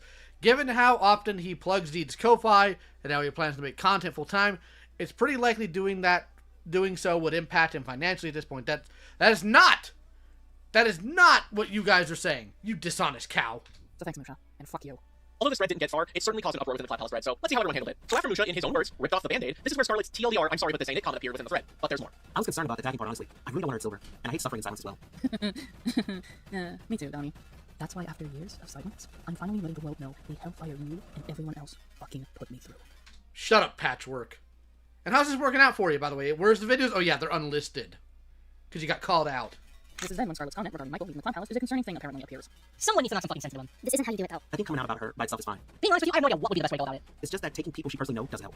Hey, Donnie. Let me let you in on a little secret, okay? That's exactly what you guys fucking wanted to do from the very beginning by accusing me of abusing Michael and evidently praying he dumps me. Michael, who is literally the only person I had in my life at the time. Shut the fuck up. Silver already got the notification for the tweet, and there are accounts from people of what Deed did, so I guess only time will tell. No, I didn't! You're giving Twitter way too much faith! And I know it's hard to get in touch with him because she's so controlling, but you forgot that there's still a support group that Silver's a part of. We're just not it right now. I think there was more we or they could have done, but at the same time, we can only do so much. Ultimately, it is his decision. That's understandable, as much as I'm honestly in a frustrated position, not really knowing what else can be done if the previous thread wasn't enough. Fucking save your complex piece of shit manipulator. Musha, no amount of Twitter threads would have led me to speaking to you. It would have done the exact opposite, because dear God, you people are children. For as much as you were willing to take the reins of the Rachel document, you couldn't have one mere fucking conversation with me. I'm just concerned how this is going to be by the end, because this can give a domino effect more towards Silver, of fucking course, and a lot of people, I don't know, I'm just concerned. Hey, how you doing? You know what I find so interesting looking at this now? Rachel falsely accusing me of abuse is what led to the Rachel document being made. The domino effect was made. And yet, here's the Uno reverse. Now there are false allegations being made on my partner, to which I'm the supposed victim in all of this. And seeing as you guys wanted everyone to believe you were concerned patrons for a poor abused baby puppy, aka me, I'm Rachel's social circle, aren't I? What I mean is that nobody was concerned for anyone who was associated with Rachel. No. All they cared about was smearing Rachel's name, regardless if the allegations are true or not. And what did this lead to? People siding with Ray or actively reaching out to her. The exact opposite. But Musha and the rest of the Cloud Palace didn't care. They said good riddance and what happened here. Musha smeared my partner's name, and I chose to stand by her. To which Tippy implies that the domino effect on me would be everyone saying good riddance and cutting me out of their life. No, Patch isn't in the video. That's just what Deed sounds like. Deed sounds like Patchwork art. Now what happened when Ray falsely accused me of abuse? Congratulations, you guys! You learned absolutely nothing! And in comes Jace with calling my support group toxic, and this is where Yoon steps in to disagree with Scarlett. Implying that I have to apologize to everyone, because apparently I'm not as innocent as everyone thinks, apparently. Abused people can also abuse. Okay, I know it's true, but I always hated that notion. Like on a personal level. Like I'm somebody to compare to their shitty mother a lot. It wouldn't be the SCC if they made shit about themselves. Hey, you wanna know what else is true, Ellie? People with legitimate trauma can fabricate stories to paint themselves as a victim when they aren't one at all. Well, hi, Donnie. What a coincidence. Kill yourself. This is when Donnie agrees that Michael needs a confrontation and double downs on his own claim. It's something that can happen, but not something that will inherently happen. Well, I mean, to be fair, Musha didn't give him that ultimatum. The fact that Tippy fucking disagrees says something, Yoon, but you're wrong anyways. Musha did give Michael an ultimatum. What do you think this entire Twitter thread he made meant? Or the I and every one of us implore you, break up before she does lasting damage, and the Silver, for your own good, please break up. But don't worry, I'm sure Yoon will gaslight their way out of this. He said it to us, not him. What? I agree, publicly going, it's either us or Toxic Waste probably wouldn't be good optics. Oh, so I'm Toxic Waste now, huh? So Yes. this is my version of the waste of sperm comment, or... But Musha's thread is... Toxic Crusaders, Toxic Crusaders. Very like a bleeding heart lead to Silver in the hopes that he comes to his senses, which pessimistically, I feel like it's far past the point of return. I think you mean the point of no return. Sorry. That's a bleeding heart to you? I don't know about you, but It's the same thing, past the point of return. Means you can't return. Past the point of no return also means you can't return. You can never come back. read that thread more as a lack of heart. From calling me stupid for falling for abuse again, acting as if Musha knows what I went through in my previous relationship, when he damn well doesn't, and knew that, to just demanding I break up with Dean, all of this before ever deciding he should speak to me about it privately. Shut the fuck up, Yoon. You're a shit person, a shit friend, and you're incapable of noticing someone being in pain when they're apologizing non-stop to you in the fucking face. The crazy thing is, this isn't the worst thing Musha has done. No. Similar to Rachel, Musha crafted a document known as the NTC response document. And this was made for the sole purpose to cause pain. It was made simply for it to hurt and cause literal mental and physical damage towards Dean. Prepare yourselves, because if this was an iceberg, then we'd be at the Marianas Trenches. This right here is a sneak peek of the murky waters that is this document. We're not going to be around the bush nor make many quirky remarks. This is where it gets dark and serious because the things Musha said are vile, sickening, and he has done reprehensible damage to my partner that I refuse to ever forgive him for. The Twitter thread he made is a laughable joke compared to this Google document. Let's begin. I heard secondhand that one issue the person this thread was on had with the Rachel doc was how long it took to come out. While there were perfectly valid reasons for that, that's not important to this thread. Then why bring it up? It's almost like your intention was to hint to people that Dee was involved in the Rachel document, to which, in the Rachel document, you yourself persuaded people to look at your Twitter account. So yes, that was your exact intention. Let's say, for the sake of argument, go with the assumption that it took as long as it did to come out solely because I was lazy or incompetent or whatever. Incompetent is correct, but let's also add malicious to that. That my own personal life and the fear that others had about coming forward aren't factors in any way. They weren't. And instead I hypothetically neglected to come forward sooner, and that's bad because I shouldn't need to wait for more damage to be done before coming forward about an awful person being an awful person. Yes! Oh my god, you're more blinded than an eyeless shrimp. On God. Let's make the same assumptions that Asa Liari did about the change of the channel movement and grasp at straws to blame everyone, including the victims, for the actions of a few awful people. Let's go with that assumption. What? Yeah, let's bring up a completely different situation involving workplace negligence, harassment, and covering up a literal pedophile, and compare me to someone who... I don't even know who the fuck... Yeah, instead, let's just do a courtroom LARP again. Let's do like 5 more of those. Or other skits. Or a skit that shows your poop in your toilet or whatever. You're talking about... With all that in mind, I guess you could consider what I'm about to say a form of penance for this hypothetical neglect. I'm past the point of caring what this person will do in response, because I know the damage has been done because of her, so I'm basically taking her advice and turning against her. You didn't even take my advice. You don't have to do shit. You obviously did care, Musha. It's why you went on to make several public outbursts about Dee on Twitter. She blocks me and several other people out of the blue anyway, so either she rectifies this and confronts me like an actual adult, or ignores this thread and carries on hurting people. Either way, this ain't on me. Musha, this is on you. You're the one who made this public. You can't just feign accountability for making a public statement involving serious allegations on me. I know you probably realize you fucked up with the Rachel document, but if that's the case... You mean like you did? Leave the fucking room, and maybe don't publicly accuse someone of heinous... You guys feigned a whole bunch of crap, you dishonest cow! Shit, regardless of how I respond, that is 100% on you. The person my thread was referring to is Deed, better known as ex-commentator Madison the Cat. I ended up tweeting about it out after being made aware of the update video she did last year. She tried to explain her reasons for leaving the CC. It'd be one thing if she simply left because she didn't enjoy contributing. That's not something I'll ever get on people for doing. It happens. People lose interest, they'll be changed. That's normal. And yet I've noticed there were some people who had issues in the Cloud Palace with me leaving commentaries because I didn't enjoy it. How interesting. But when it went from sympathetic to plain horrific when she derailed the video for the sake of spouting hostile rhetoric... Wait, so hold on. We're saying that he's responsible for other people's opinions now. Okay, cool story, bro. Serious accusations of immoral and illegal behavior, while being too cowardly to say what the behavior even was, or who was even guilty, even wrapping up in a Yorm-esque sense of juvenile guilt by association. Mark down, folks. We have 3 for 3 occupying need to join now. An abuser and rumor defender. I made about 8 or 9 minutes into the video before shutting off in disgust for that very reason. But that's not what the video is about. Why would she just vague? And then why bother bringing it up? All you want to accomplish is just so you can be left behind while as mentioned in my earlier thread, unintentionally giving ammunition to bad actors so they can blindly speculate, and then assume the worst about unrelated or worse innocent people. Says Musha, a person who welcomed George Raccoon back into the community with open arms. I wonder why. And you said nothing to him about that when he called you in 2021 because you wanted attention, you dumb broad! I didn't name drop. Couldn't have been because some of the largest and most prominent people in the SCC would dogpile me to the point I leave the internet. No. Stay fucking mad, Musha. For that reason, hey Deed, if you truly dislike commentary toxicity, I reiterate, how does it feel to be a part of the problem? Sorry, I wasn't paying attention. You see, I was holding this mirror up. So, could you say that again to my face like... Look in the mirror yourself, you dumb cow. Projecting coward you are, or are you going to say it to your reflection and face the music? The choice is yours. I should figure out that Deed was trouble around the time she tried to take her own hinge crusade against the word cult, to the extent of contributing to the mountains of bad faith harassment against Marsgo, and then doubling down when basically everyone who saw Deed fancy like shrieking didn't take her seriously. Oh, the shock! Who could have seen that coming? I will repeat, how does someone with less than 100 followers end up harassing someone with thousands of followers from just one tweet? I was sent death threats, but I know you're in the camp of deserve, Musha. But now that I've been made aware of how badly she treated several colleagues, right down to pressuring people out of their own professionally suggested coping methods, or yelling at them for wanting to be privately transparent about their trauma triggers. Never did such a thing. If you haven't caught on, Musha is taking the allegations that Donnie made within the Clubhouse thread to paint me as an abuser. In a way, these allegations got out and nobody stopped him. Not Donnie, not Scarlet. No one stopped him from doing this. They are complicit in this. Yet screaming in vain at the rest of the public internet to take her own trauma triggers seriously, while expecting randos to know where she's coming from, and pressuring those close to her of being friends with people she personally didn't like, and quietly cutting off those who didn't march in lockstep with her. No, this is why these allegations should have never been made public, because context is missing, exaggerations are being made, and I don't know if you've noticed, but throughout this entire response, we have not shown a single screenshot from the accusers, and that is because there are no screenshots for these allegations. All there is word of mouth. All there was were the messages in the thread itself, and Musha did not ask Donnie for proof. He did not ask for screenshots, no clarification on anything. He just took everything that was said within the Clubhouse thread about me and took it to heart. I think it's also safe to say. I highly doubt in the Rachel doc there was any actual tangible proof of anything you claimed either. That this was his mindset when it came to the Rachel document as well. He doesn't care. He is willing to ruin people's lives, whether they reasonably deserve it or not. This is the same shit that Rachel got in trouble for, just with the... You know, like you are? Again, the frustrating thing is I can only say that so many times because it's always true with these freaks. It's always true. The word cult instead of the word triggered. Again, as much as I hate Rachel, she had every reason to be upset if people were genuinely misusing the term. But she did get mad at me for merely having a trauma response, so two things can be right at the same time. Even back then, you crowbarred in an irrelevant aside toward gross boundary-pushing behaviour that Avi supposedly did, which I then went on to discover straight from him that he wholeheartedly regrets. If you hadn't clocked in what Misha just said. If you haven't clocked in what Misha just said. Look, can I, like, rip people's faces off and then claim it's a trauma response and everything will be hunky-dory? Because I think that's what I might do next time I get in call with these freaks. I'll explain it verbatim. My worst fear came true. For years, I was terrified of ever letting the public know that Avi had done anything to me. And Musha, behind my back, did exactly that. All because I broke down crying in the Rachel call. All because of the trauma response I had. This is what I get as punishment. Avi didn't do anything to you. You just want attention. For a fucking mistake. A mistake I couldn't even control or apologize. Deed, people like you are the reason why actual harassment victims, actual predator victims, don't get believed because you extend everything and make things up to make them sound worse than they are. I'm sorry, you had buyer's remorse on sexual conversations. That does not mean you were assaulted or you were harassed. Guys, for what I tried. Thanks, Misha. Thanks for solidifying that I had every right to not trust you and had every right to block you. Thanks for possibly having people spread this further and either have mine, Michael's, or even yours, or Avi's DMs blow up from strangers demanding for details. Which I'm sure you or Avi would have gladly done so, but paint the narrative to make me like a woman who tried rape to an innocent man, merely to ruin his career. At least people know the truth now. But I wish I just kept it all to myself and pretended like everything was... Oh no, they know the truth now. They didn't know the truth when this video came out. It's fine, because I don't know which pain's worse now. But I'll manage, I'm sure. I dealt with your stalking and harassment for years now, so what's another 5 years gonna do to me anyways? So knowing that, bringing up a purpose of barely anything is no better than when Rachel's enablers tried to add her to a smear campaign against Silver by bringing up the whole Kick His Son flag incident long after the video he made where he broke down on video showing how much he regretted it. If you don't know what Misha is referring to here, he's referring to the Can you stop the sad voice? Fallout between Michael and Chris Taylor, VA, also known as Spooky Woogler. He was a former commentator, and he and Michael had a public falling out due to a joke gone wrong. On September 24th, 2018, Chris Taylor passed away after a long battle with lung cancer. Misha is comparing my story with Avi to Michael losing a friendship with someone who shortly after passed. Who cares? Why? Why did you do this, Misha? Why'd you do this? You brought up a dead man. I'm starting to feel more like Vlad here. People need to bully each other instead of this sad, hyper-emotional garbage. Someone Michael deeply cared about. And for what? To say I'm no better than Rachel? To say that Avi shares the same regret for sexually harassing me to Michael losing someone to cancer? You don't even know if I know who Chris Taylor is, Musha. Imagine this is how I found out. Imagine this is how I learned who Chris Taylor is. You are so fucking sick in the head to mention a dead man like this. What are they gonna do? Get mad about it? They're dead. Like, stop moral grandstanding. This is pathetic. I want this to just hurt me. I wanted this to hurt Michael too. My guy, you know what me making that video of me breaking down didn't accomplish? Wait, wasn't this comment made in like a chat they had no idea you would ever see?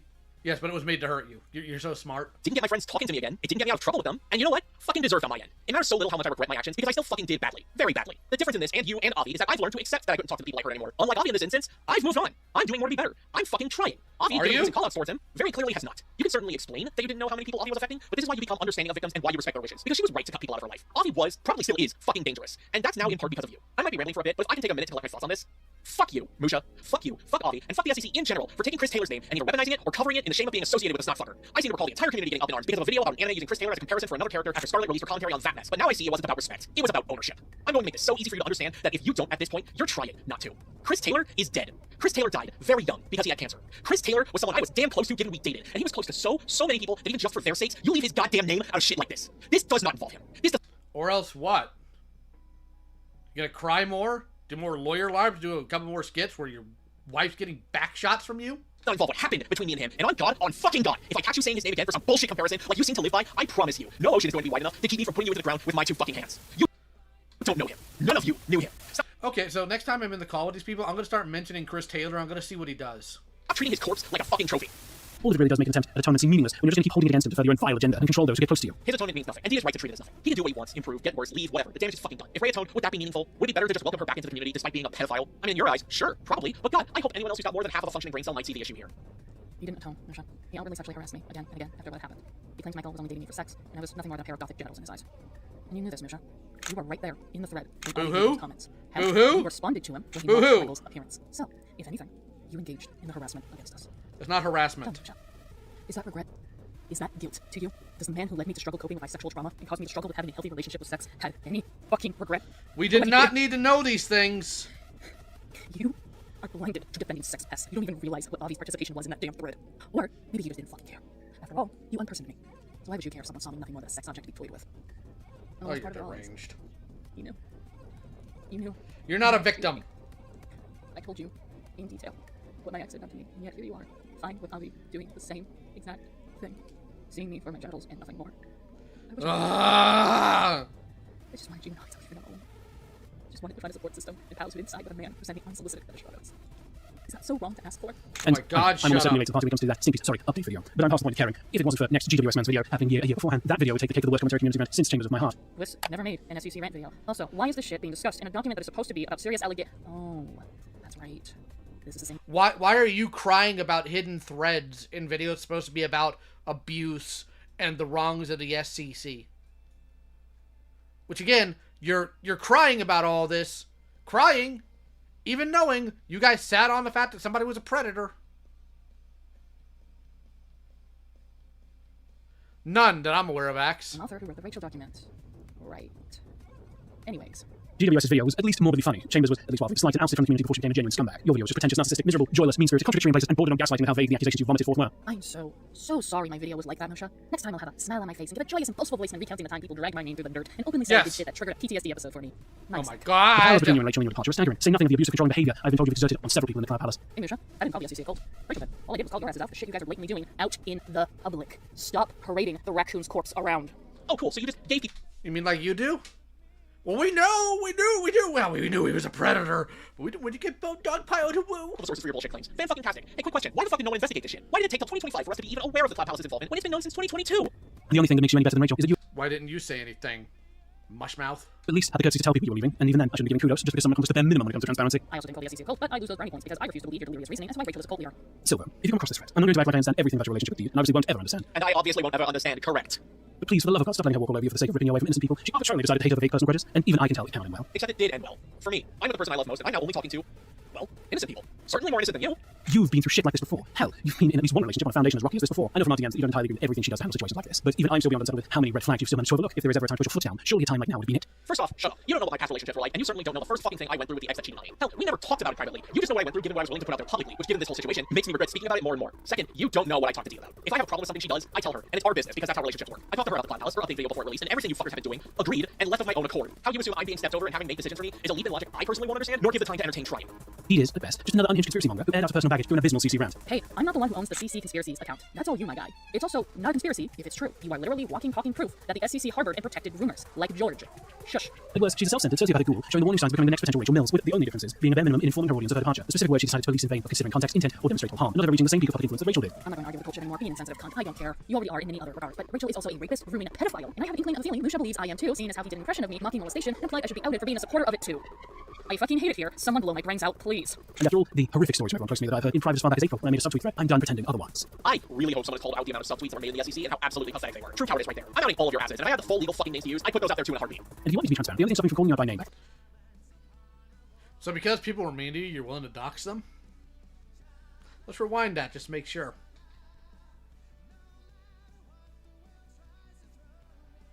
Don't you freeze on me, ho. Don't you freeze on me, ho.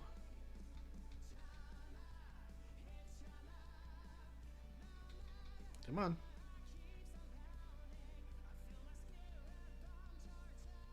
Close to me that I've heard in private as far back as April when I made a subtweet thread, I'm done pretending otherwise. I really hope someone called out the amount of subtweets that were made in the SEC and how absolutely pathetic they were. True cowardice right there. I'm outing all of your asses, and if I had the full legal fucking names to use, I'd put those out there too in a heartbeat. So you dox people for being mean to you online.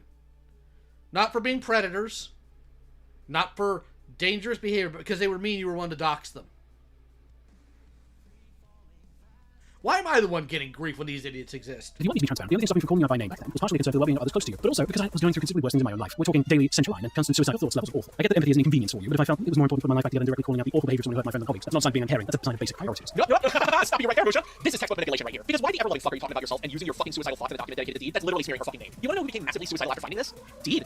Do not, and I repeat, do fucking not think that you can get away with this manipulative ass fucking game. How dare you try to make Deed feel bad for you when you did not care that she had literal breakdowns out in public? When you did not care that she broke down crying in front of you in a Discord call and apologized for bringing up the audio ordeal. I don't care. What are you gonna do about it? Do fucking not act like you don't prioritize yourself over other people's well-being, which is why you held off bringing this shit to the public.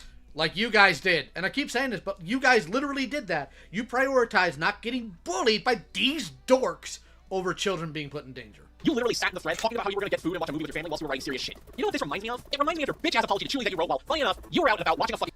Oh no, somebody wanted to spend time with their family and get something to eat while they were dealing with something serious?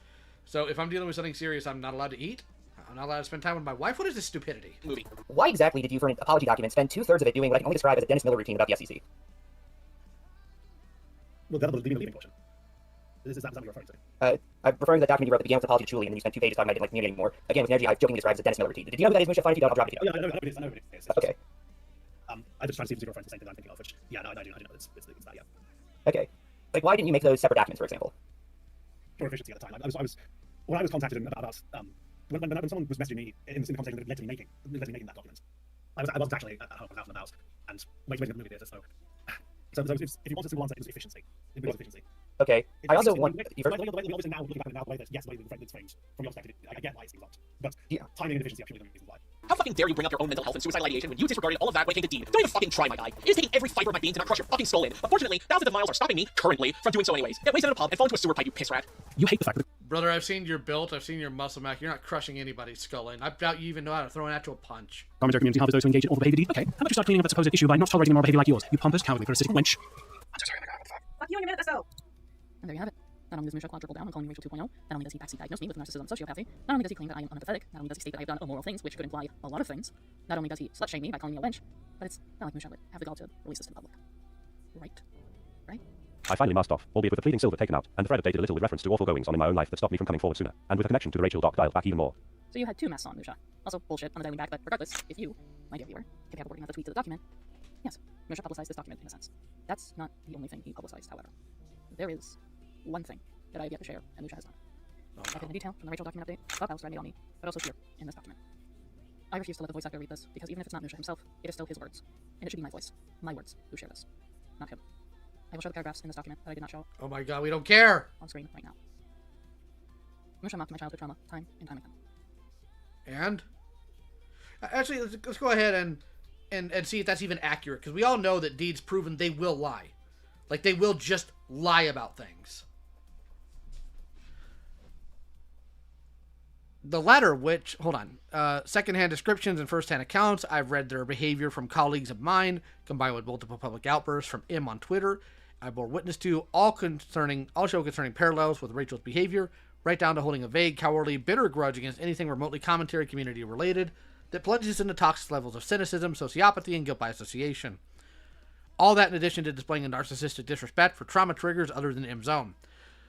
The latter of which, incidentally, extends to the point of M unintentionally, at least I hope it's unintentionally, continuing or contributing to the lengthy record of harassment directed at a well-known figure on Twitter, all for the sake of M demanding that the internet acquiesce to their specific trauma trigger in response to an offhand casual description of the villains in Squid Game of all things. That's true though. And that's the tweet towards like the cult nonsense. Musha mocked my childhood trauma time. And here we go. This is the same crap that Rachel got in trouble for, just with the word cult instead of the word triggered. Deed, you once poured your soul out to me with your own past history. I know in extensive, disturbing detail exactly why you have such hang-ups with the word cult being used in any context that can remotely be construed as trivializing. So with that in mind, imagine how much goodwill from me you have to squander with your abysmal way of processing that trauma while bullying, manipulating, intimidating those around you, when even I am making a call out on your dreadful behavior towards my friends and colleagues. This is not weaponizing it, saying, hey, you've crossed so many lines that, like, I can't even look past this because of what you told me. And time again. But not only that, he outright name dropped it. I'm going to start pronouncing all of it wrong, just to spite you, monstrous. Therefore, exposing the public trauma that I've kept private for all my life, essentially. It was Except for the times that you spill it to other people randomly, apparently. until 2020 that I learned about the horrors that was this land. What I learned, what I found out, what I went through as a child was more horrific than I could ever think could happen to me. I am a cult survivor. I was trapped in a cult for 4 years, but dealt with the cult overall for about a decade. Musha outed to the world that I am a cult survivor. You can start to understand why the cult debacle affected me so heavily now, because I know what it's genuinely like to be in a cult. And it's not like I was trying to gatekeep the word. No, it's not like that.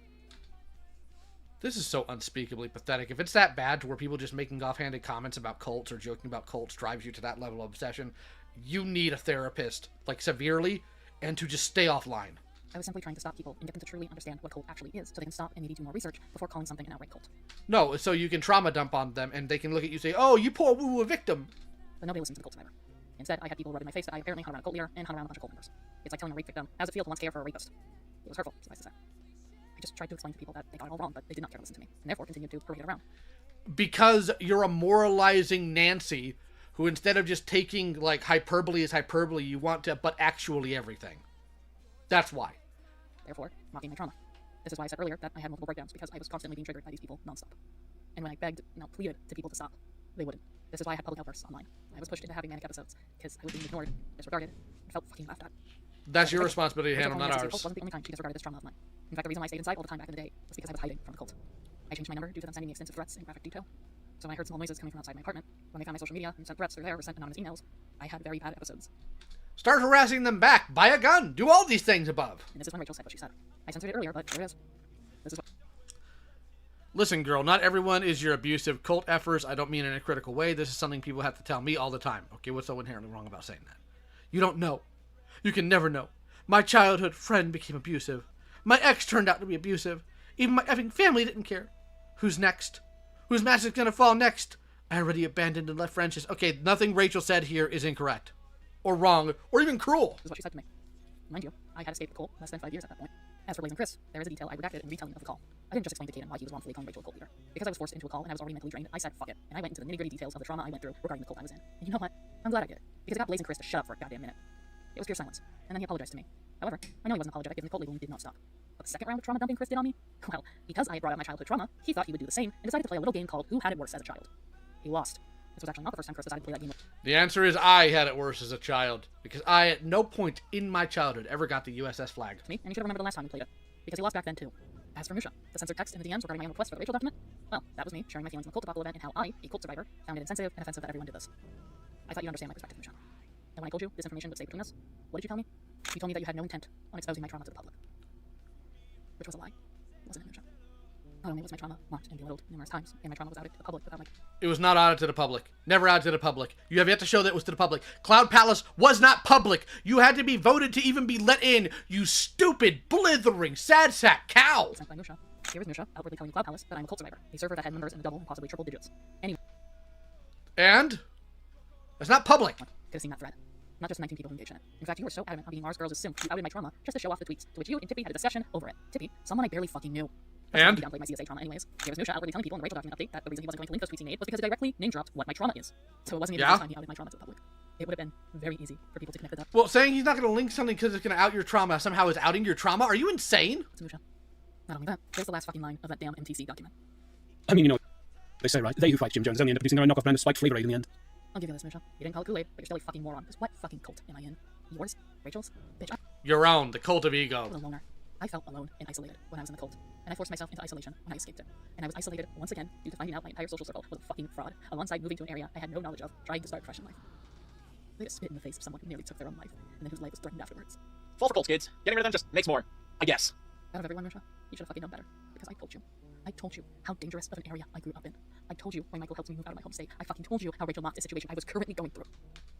The music in the background of, like, the stream or this video, because if it's the stream, because they like having anime speeches, I threw in a whole bunch of anime covers in the background, because I thought it'd be funny. If it's the music for their video here, it's sad sack music, so you can emotionally resonate with them.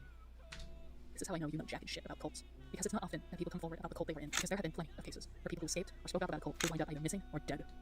Okay, that doesn't mean they don't come out often. They do all the time. YouTube's filled with people coming out about cults. What are you on, you deranged animal? This doesn't mean you're somehow more of a victim or that you're more brave than these other people. It's not as uncommon as you want to say.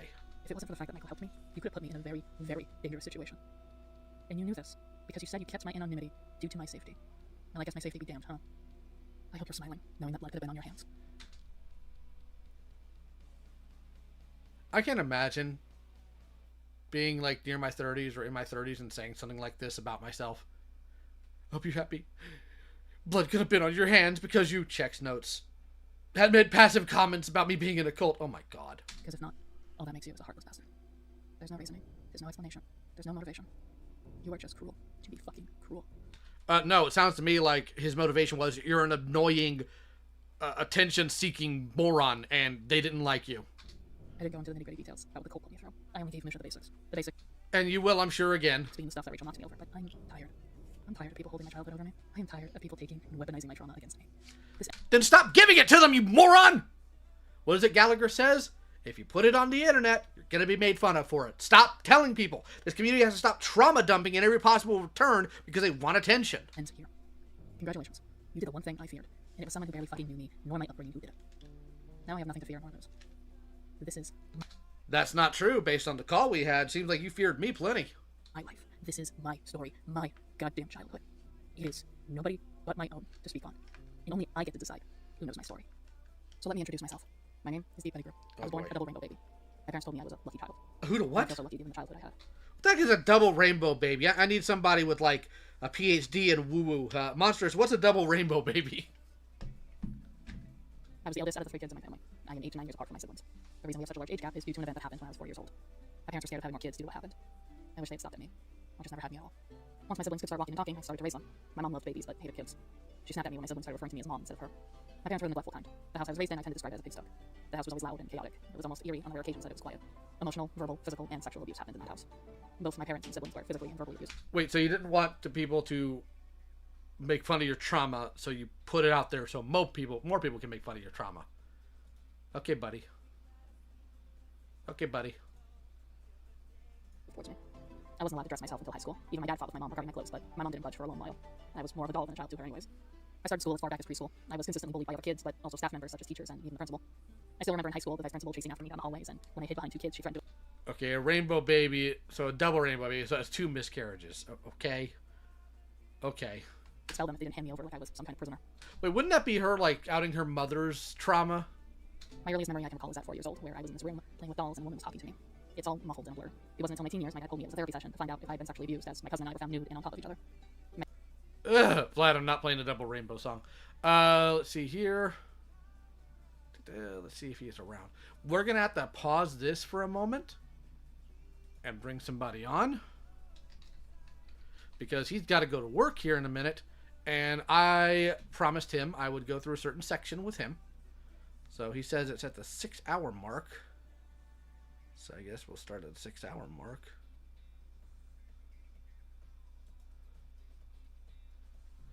I will be in my office.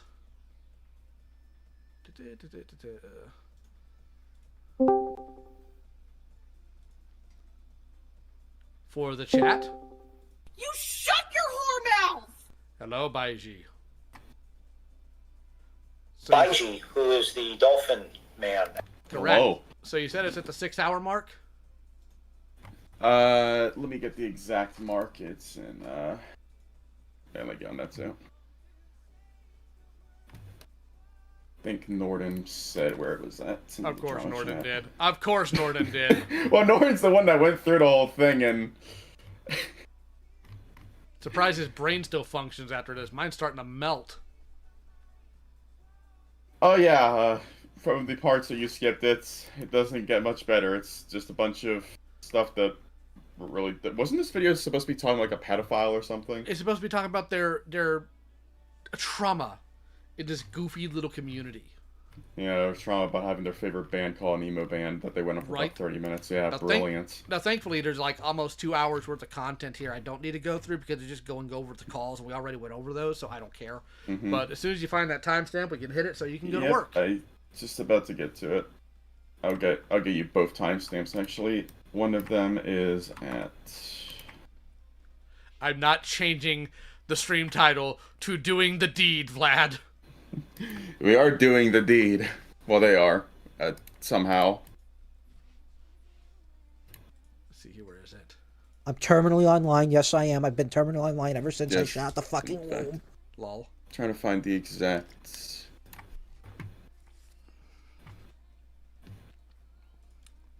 Alright. I think this is one of them. If you two would like to stop screwing it up, that would be really nice. 405, I think it said. Oh yeah, okay. There is one at this timestamp. Actually, since I'm looking to watch it, I'll just put them in there anyways.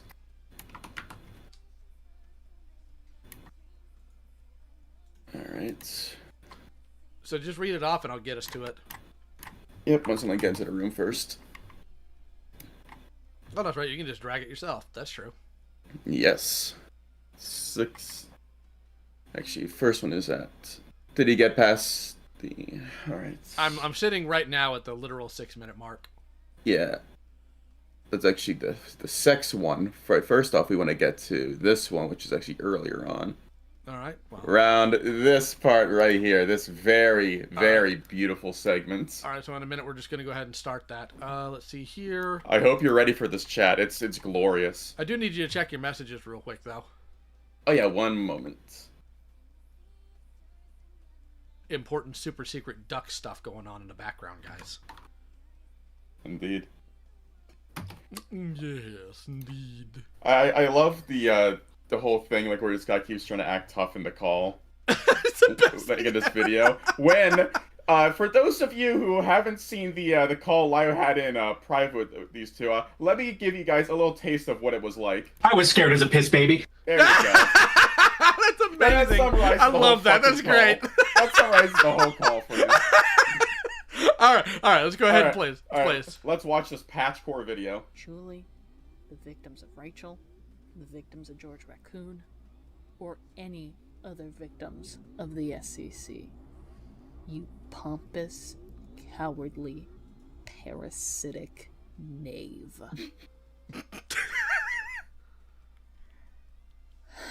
I think I'm deserving of a crash out now. Get ready for this chat.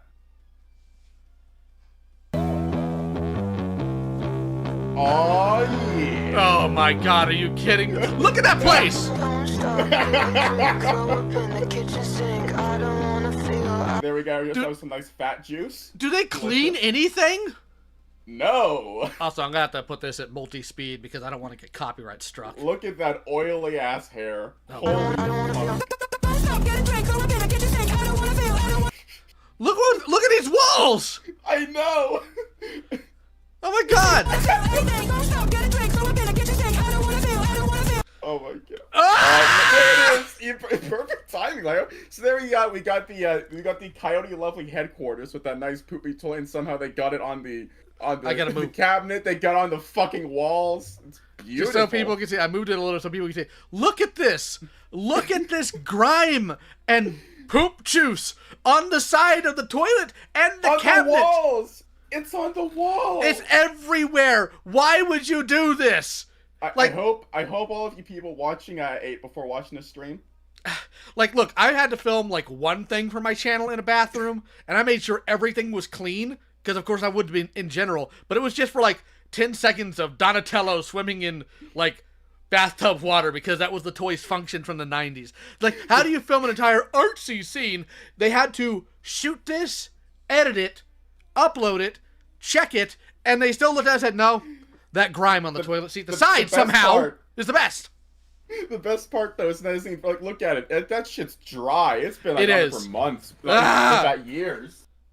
Let's continue. Ask me how I'm feeling, it's like I'm tongue-tied. Wish that I could let it out, but you know me. I'll keep it inside. I'm not living for the moment, I'm just living for the minute. Oh yeah, there we go. We got the fake blood boys. Don't you guys feel bad for them? Don't you feel bad for this? I didn't need to see that. Guys? I didn't need to see this creep freaking fetish. Oh my God, the glasses are filthy. Oh, yeah, there we go. Why were they humping a skeleton? Because even though he's been gone for a while, Jay still can't catch a break. Poor Sans.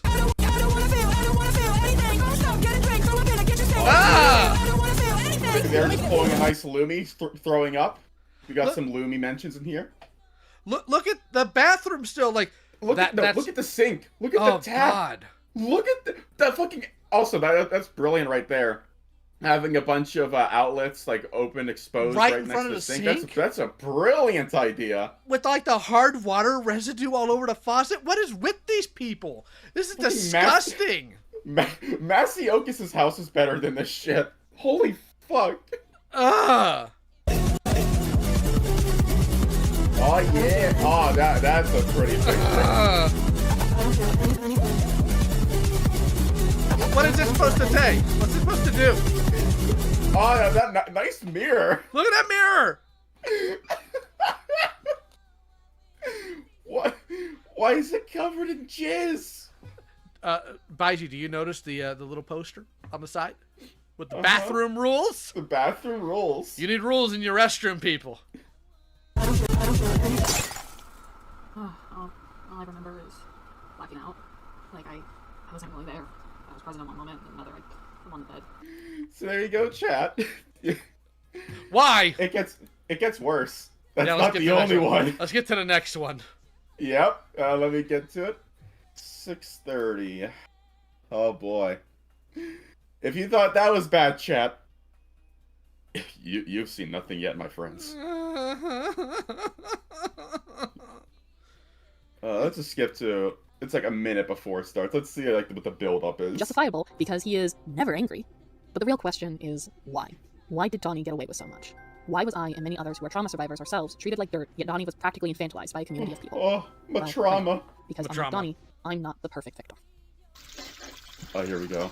Oh my god, it looks worse. It does. Like, look at the gunk on the side here. Why do you have a cord running right by your faucet? These people are insane. These people are insane. These people are insane. These people are insane. It's so caked up. What the fuck?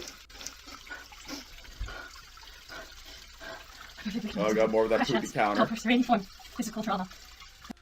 Wait, what's this on their toilet? Like, I'll move it into the screen. What's this on their toilet? Is that like a bidet add-on?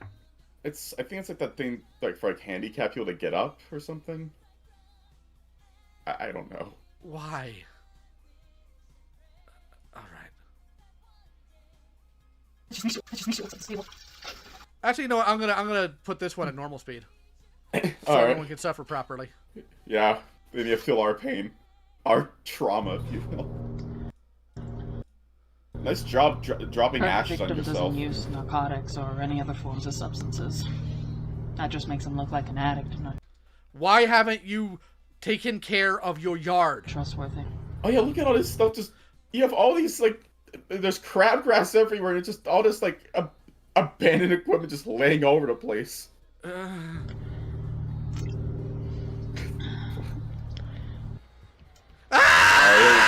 we go. Oh yeah. A perfect victim doesn't struggle with hypersexuality or engages in taboo or risky sexual environments. That just makes you look like you deserve it. Why?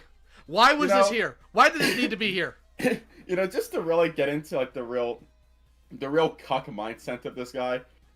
Just notice how she's barely giving any reaction to him back there. Oh my god! Look, if your partner isn't like breathing heavily and sweating, you're not doing it right. But just why do we need to see this? Why did we need to see this? Just completely indifferent to it. He's got that fucking Vita type penis back there. Oh my god! Why would you, if you ever put this in like a video talking about your trauma, brother, you need to like log off forever and shoot your computer and go with like a rotary phone to call people forever. No more of this. Like, why did they think this was a good idea? Why did they think this was a good idea? Why did they put this out here? Did they think people would find this attractive? You need to get into that victim mindset, Lie. You just don't understand. I don't. You need to be a real commentary channel, Lio. This is how you do it. You're right. I should instead get super traumatized by people talking trash about me behind the scenes instead of bullying them for it like I normally do. Is this it? A perfect victim is a myth to dismiss those who aren't seen as flawless when, let's be real, nobody's fucking perfect. But a victim has to be You're not perfect, and you're not a victim. And that just makes pretentious ones, or those with a victim complex, get away with it much easier. Meanwhile, genuine victims are left out in the dirt to rot. You're not a victim of any of these people, so this is just pageantry. You forgot about. If anything, humanity is a victim of you. Right? Everyone who's had to watch this is victims. But you know, a perfect victim is not really a myth so much as it is a misnomer. But you know what they say, Baiji? Either you're perfect, or you're not me. Alright, so we're gonna... Thank you for stopping by, Baiji. Good luck, Lio. I'll need it. Take it easy, Chief. See ya. Alright, so we're gonna get back to the pain, and we'll skip through those parts. My cousin is 3 years older than me. I was exposed to adult material and graphic gory content as young as 5 years old. It's why when I say Saw is my childhood movie, I unfortunately mean it. I started being sexually abused by other children as young as 7 years old. It was both boys and girls who did this to me. One girl even almost sent me with an older kid to do stuff with. They were too far away to see, but I could tell they were older than us. I shut the door on her and never spoke to her again after that. I started to experience suicidal thoughts as young as 9 years old. I can't recall when I started self-harming, but at 9 years old I knew my dad had a gun in the closet, but I didn't know how to shoot it. I just knew I wanted to use it on myself like the folks on TV from my mom's favorite programs did. I was raped at 15 years old. This happened at a sleepover at my house, and then again at her place. The second time it happened, she promised to touch me after I finished touching her. She is not the perfect janitor. It's okay. It's okay. I got something. Give me a second here. Give me a second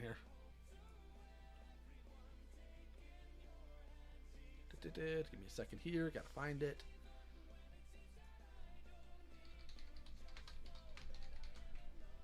You're right. They're not the perfect victim. However, there is one thing that is perfect.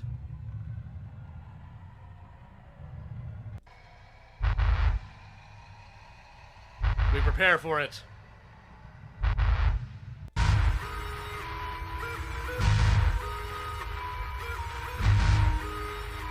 I couldn't help myself. Anyways. And I'm grateful she didn't, because the first time she violated me was enough. Throughout middle school and high school, I was molested daily, primarily by girls and my own mother. In middle school, I also met my ex, but we didn't officially begin to date until high school. They weren't the only boy I dated, however. I dated another boy who outright told me he wanted me to be a sex slave and began groping me daily. I ran back to my ex because at least they groped me privately or actively hide that they were touching me around others. My ex implied that they should sign me up for those cam girl services, alluding to the idea they would be my manager, evidently sex trafficking me. We were 16 years old. When I was involved in the cult, they hated the fact that I had a boyfriend.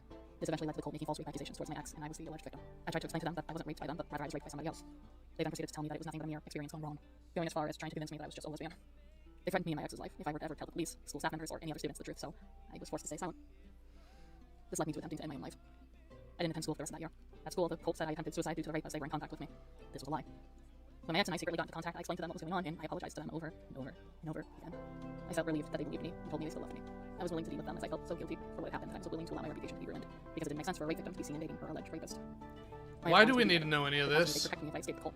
Due to this, I felt safe enough to tell many of the cult members on social media to fuck off and leave me alone.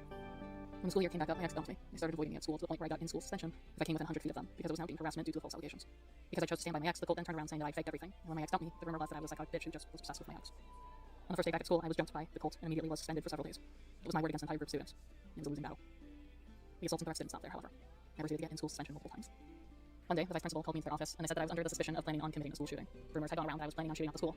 The principal told me due to the student's safety being at risk, I had to be removed from the school, and then alluded to any documents regarding myself were to be shredded. That's not how that works. But like, if somebody is like doing the whole "you're gonna shoot up the school," just do a mass nunchucking. Just like show up to the school with a pair of nunchucks, 2 pairs if you're lucky, and just start like flailing around. Go out like a champion. You know, at some point though, when people are harming you to that degree, especially as a child, just start using violence. And I know some people are saying, "Oh, Lyle, you can't advocate for kids to use violence." No, I am. I'm absolutely advocating for you to use violence in self-defense. Absolutely, without question. I learned years later that wasn't the reason for my removal. Turns out my parents had a private... I'm not reading that out, Vlad. I'm meeting with the vice principal, who told them that they were removing me from the school. Gross. After I was removed from school, this is when death threats came in. I started to receive daily text messages of anonymous numbers alluding that I was gone, threatening me to stay silent, and even went as far as detailing how they would assault me and leave me for dead. Did you report any of this to the police? Did you take any of this to law enforcement? If they ever spotted me out in public. This went on for weeks until my father finally gave and changed my number. I tried online schooling. It did not work out. The building where the online schooling took place was then found by members of the cult, so I was stopped there. I didn't feel comfortable continuing schooling there, so I eventually settled into getting my GED. Cult members also found me there. Not only that, when I started my first job at 17, they also found my job and began stalking me there as well. Wait, so cult members were stalking you as a child. So if I find out this is some online cult, I'm going to actually lose my spaghetti at this person.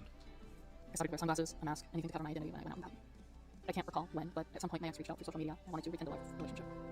I allowed this because I was led to believe only they could love me, but it was also a way to make up for the horrors that happened in high school. Turns out, however, their life went back to normal the second I was removed from school. Mine didn't. Our relationship once again became on and off, and they only ever spoke to me if it was for sex and nothing else. After all, that was their supposed love language. They loved my body and nothing else. This is why it wasn't until my 20s I realized that I was raped by my ex. I felt like I owed my ex everything, and to atone for what to atone for that, I let them use me however they wanted. No matter how many times I said no, no matter how many times I cried, no matter how many times I consented or not, they got to do whatever they wanted to me. Please stop putting your trauma in the public. Because that was my punishment for letting what happened back in high school happen. We're going through all of it. The second I turned 18, I saved up money and moved out of my parents' place months later. I didn't move far, however, because I was still dependent on my parents. Not only that, I wanted to give my siblings a safe place to run away to if they couldn't handle home life. When I started to settle into my new apartment, I started to show signs of paranoia due to the stalking and death threats I received and hypersexual trauma responses that led to risky and dangerous moments, which led to me nearly being groomed by SCC members. Although I was an adult, I was openly expressing views. Not reading that one either, Vlad. And well, in 2019, you know the rest from here. It wasn't until 2021 that I finally moved out of my home state. I felt bad for leaving my sibling behind, but I needed to focus on myself at that point. What I talked about can be best described as the spark notes to a 3-hour heartbreaking film adaptation that is my life. It's why I hope someday what? Documentaries focusing on certain aspects of my life to give myself the room to go into detail regarding those moments. Maybe finally getting the closure I've always desired. I don't call it complex PTSD or chronic PTSD, frankly. All I knew throughout my entire childhood was chaos. Throughout my entire childhood was sexual, physical, verbal, and psychological abuse. I didn't even know who I was as a person until I was 16 years old. I wasn't allowed to choose the toys I had. I wasn't allowed to wear the clothes I wanted. I wasn't allowed to have the hobbies that I desired. Rather, it was my parents in the cult who got to choose for me. It was mostly that way for most kids. Parents tend to dictate what you do as a child. I'm still curious about this cult. Because she's not saying that, like, the parents were part of the cult. So what is this cult? I swear, if I find out it's dice, I'm going to lose my mind. I did not have a safe space growing up. Home wasn't safe for me. School wasn't safe for me. Nowhere was safe. No matter how many times I was taken out of my house or ran away. This is why you have to make sure places aren't safe for other people when you're around. On my own. If you're wondering, yes, CPS got involved numerous times. They did nothing. Even when I begged and pleaded to them, I ended up staying with my family anyways. Any interactions I had with police was them telling me to get the fuck over myself or straight up victim blaming me. I have story after story after story. If I find out this is, well, they didn't let me, like, dress as a Band-Aid or with a Band-Aid when I went to school, and that's abuse, I'm going to lose my mind. That I could go on and on about. But that's for another day. Or rather, for future me to be inspired from or outwardly write about for future screenplays. My name is Gabe Pettigrew. I had a fucked up childhood, and that is the reality of my life. I'm not ashamed, nor embarrassed. Rather, I have come to terms with this reality. I'm still welcome to it. Don't do the crap you do. Trying to understand the horrors that was my life growing up, because I have many repressed memories that I am only now, in my mid-20s, processing and revealing those memories little by little. There's a lot about my life that I don't know or understand yet. And while that terrifies me, I cope by knowing those I surround myself with are people who genuinely care and understand. Unlike the assholes I surrounded myself with from 2018 to 2021. Look, we all deal with crap when we're younger. Like the Miami incident when I was in my mid-20s. But that doesn't mean anything here. I cope with this long-lasting journey of healing through my art. That is what I plan to do for the rest of my life. I want to make grotesque, harrowing art that can speak for me, my story, and on the cruel reality that is this planet we live on, and the society we're forced to live within. Hence why I share bits and pieces of it now. But also to share this fiery passion that is deep within me, and how I will not give up, despite what I've gone through. I'm unfortunate. Yes, you're so brave standing up to a bunch of dorks. I'm not going anywhere. I'm only just getting started. So enjoy the clean canvas while you can, because it's only going to get bloodier and more grotesque as I keep moving forward. Unfortunately, that is a true matter. Well, you thought we were done. I'm sorry to say, but we still got quite a ways to go. Because let's just say, we're not done with a certain Crimson Scorn.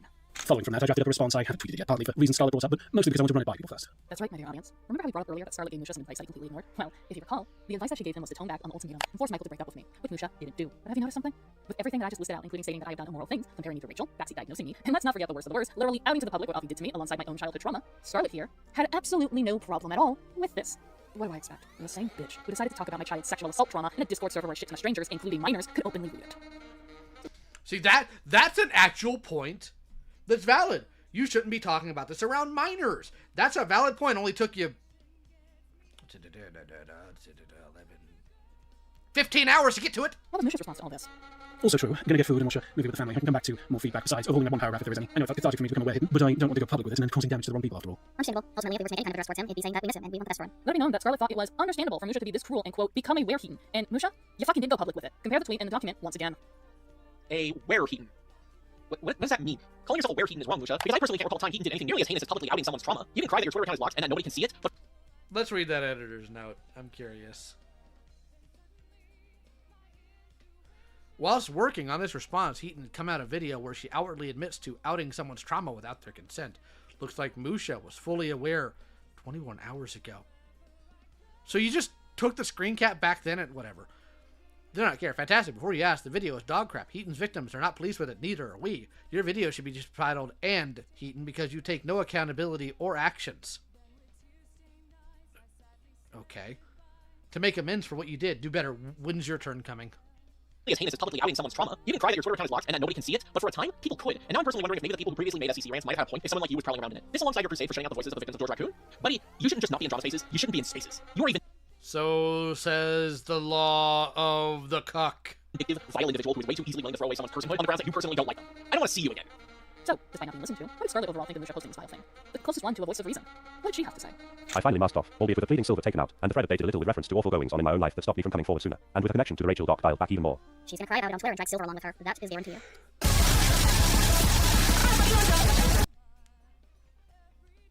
Why?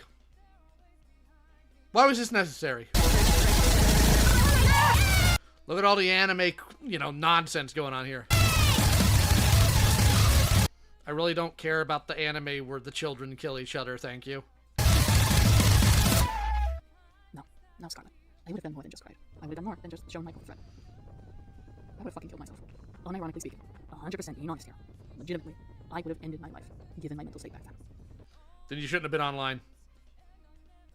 Why can't these people just do the whole log off thing? Either Either you take personal responsibility or you don't.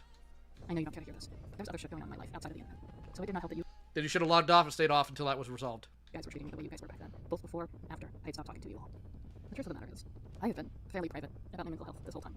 Part of it is because I'm a private person. Yep. No, you haven't. All you do is talk about your mental health, you deranged monkey. Part of it was because I didn't want you getting the satisfaction that you were, in fact, affecting me. I don't like airing the fact that I've attempted suicide. I don't treat that subject matter lightly, unlike other game over insensitive brats. But you know what? Blood will definitely been on your fucking hands. I know now. You don't remember a talk. You know, hot take. If somebody's bullying you online and you kill yourself, that is not inherently their fault. That's yours. Because you made the decision. The choice is ultimately yours. Unless that person is there handing you the tools to do it and pushing you to do it by handing you the tools, they are not culpable for that. The log off button is right freaking there. Oh, Scarlet, none of you do. But my deepest fear was this. Was my trauma being outed without my consent. My trauma being mocked behind my back. And my trauma overall being discussed by individuals who did not care about what I went through. And the scariest part, all of this. If I had seen this thread, there would have been no way to defend myself. Do you want to know why? Because who the fuck would have believed me? Who the fuck would have listened to me? You had a whole army of people willing to fight back. I have seen how you guys have reacted to criticism from other victims. Who should have told Chewie to go kill themselves? For fuck's sakes! You would have told me the same thing. You and 6 Lyle on to Rin. Who's to say that wouldn't have happened to me? Do I even need to bring up how the victims of George Raccoon and Rachel were treated? I feel like I have enough to Well, don't worry. Nobody needs to sick me on you. I did it on my own volition. show that had I responded, it would have been a losing battle for me, regardless that these allegations are indeed fake. I honestly gotta believe I was no longer a person in your eyes. So it wouldn't matter if I killed myself or not. You guys would have pushed it off. Or maybe even paraded it around and watched my suicide live if I did what Vivian had done in live stream it. Though, if you would have done that... What do you mean what Vivian had done in live streaming? It's the first time I've heard of Vivian live streaming their suicide. And if so, can I get a copy? Please appreciate it if you submitted it to Live Leaker Best Boy. At least someone would remember me then. I fucking hate all of you. Especially you, Scarlet. Did you not read what Musha wrote? Because let me tell you what Musha wrote. He brought up Chris Taylor. And you didn't even fucking notice that. Who cares? You literally made a commentary where you called someone out for bringing up Chris Taylor's name for no apparent reason. So why didn't you call Musha out on this too? Why did she? Musha get a pass for comparing the loss of Chris Taylor to goddamn sexual harassment? And you want to know what else, Scarlet? Your hypocrisy will not fucking stop. This is you. In your video on Borg Productions, where in his video you're commentated on, he showed a twitlonger that you made public. This was on your public Twitter account. And this is how you responded.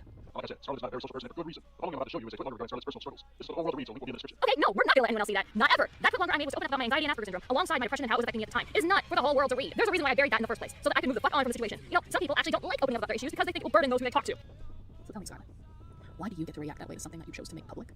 But when Musha outs my trauma, mind you, that involves psychological, verbal, physical, and sexual abuse. I have trauma after watching all this crap. Where's my sad song?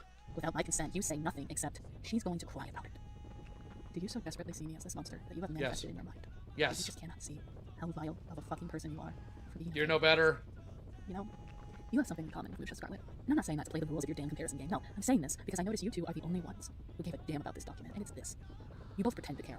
You both act like a savior to victims when you don't fucking care. Neither of you cared about Michael. It was all a ruse to paint me as this monster. You had a lot of people fooled, Scarlet. People thought you were the most sane person in this thread, but I knew better. I trusted my gut feeling, and I was right. I wish you two would be honest with yourselves. I wish you'd tell people the truth. You don't care about victims of abuse, grooming, or what have you, no. You care about your self-image, because nobody sees beyond your outer layer, the layer you naturally show to others. You care to be seen Pot kettle black. Looking out for the defenseless, for the hurt, but you don't care what they've gone through. Because if people side with the perpetrator, then that's the side you'll gladly side with, whatever the crowd deems as the good side. You care less, so long as people see you as good. So why the fuck? No, I'm not gonna be okay. I need $500 billion to be okay. So how's about I give you two a shortcut? Both of you do me a favor and take a trip down a sewer slide, and I hope at the bottom end of it will be filled with your entrails dragged across the fucking floor like the pile of degraded flesh that you are. It's just Lead by example, ho. so funny to me. Musha ends up trying to play hero so hard, being such an antagonistic figure. Could you summarize her intended point of these videos in a single sentence? Okay, why I'm a victim, pay attention to me.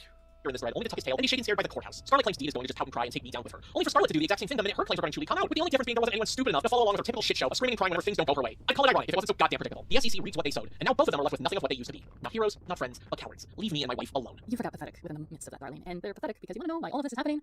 It's because I blocked them. I blocked Musha, I blocked Scarlet, I blocked everyone because I wanted to be left the fuck alone. I didn't fight Scarlet for hanging around Avi. I didn't fight with Musha disrespecting me. I didn't fight anything. I wanted to keep my peace, so I didn't confront any of them. I chose peace, and I blocked them all. And this is what I fucking get in return. You guys stalked me, harassed me, and created a defamation campaign against me. I am legitimately worried for anyone else who merely didn't want to speak to you, Musha, because who else did you attempt to ruin over something as weak as a goddamn block button? But your pettiness doesn't stop there. Oh no. Musha, you stated in the thread you wanted to stream record yourself playing Breakfast Cult to spite me. You actively wanted to trigger my chronic PTSD. If I have to make it any clearer, imagine if this was any other trauma of mine. Imagine Musha stating he wanted to stream record himself playing Rape as a means to spite me, a rape survivor. Actually, log the fuck off the internet, Musha. I'm deadass. You are a menace. I think those things are a bit different in severity, and if that actually upsets you that the guy's playing a video game, hit the X button or the back button. To victims, because what the actual fuck is this? You are so obsessed with my trauma, you legitimately thought I would somehow, magically, stumble across your channel and watch this VOD of you. If I had to steel man it, these people wronged me in private situations, in private settings, so I'm going to make everything all about me. That's it. Playing this game, that looking into it, honest to God, wouldn't have even triggered me unless you sat there making insensitive cult jokes again and again to, again, trigger my chronic PTSD. It doesn't even matter how stupid this sounds. It is sickening and malicious of you to use my trauma against me and legitimately want to cause me. At this point, I'm starting to think the only cult she was in was a cult of Cuckoo Cola. You get 5 non-prizes if you get that reference. To have a PTSD episode. Log off. Right the fuck now. You disgust me. For years, I have been bullied, harassed, stalked because of you. Someone who I barely fucking know. Someone who I should have never trusted. Someone who I am deeply fearful of, actually, because if you are willing to out my childhood trauma, if you are willing to cause me to have PTSD-induced nightmares, what other lines are you willing to cross for your sick gain? I titled your segment the way I did because you pretend, Musha. You pretend to be this hero, this savior of some kind, but it's a fucking ruse for your sick gain. I don't know what you gain for letting vulnerable people think that they can trust you, but I now know. It's so you can easily paint them as insane. It's so you can easily betray them and give them no chances to defend themselves because you know how easy it is to weaponize someone's struggles. But you underestimated me, Musha. Because I know I'm a crazy bitch. I may struggle with demons, but I know these demons weren't caused by my own hands, unlike yours.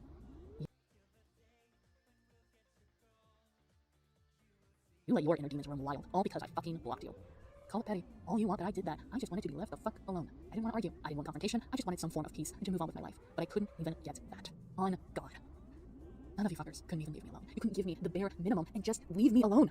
I just wanted to be left alone. I don't know how many times I can fucking say that, but I fully, wholeheartedly believe you wanted this to hurt, Musha.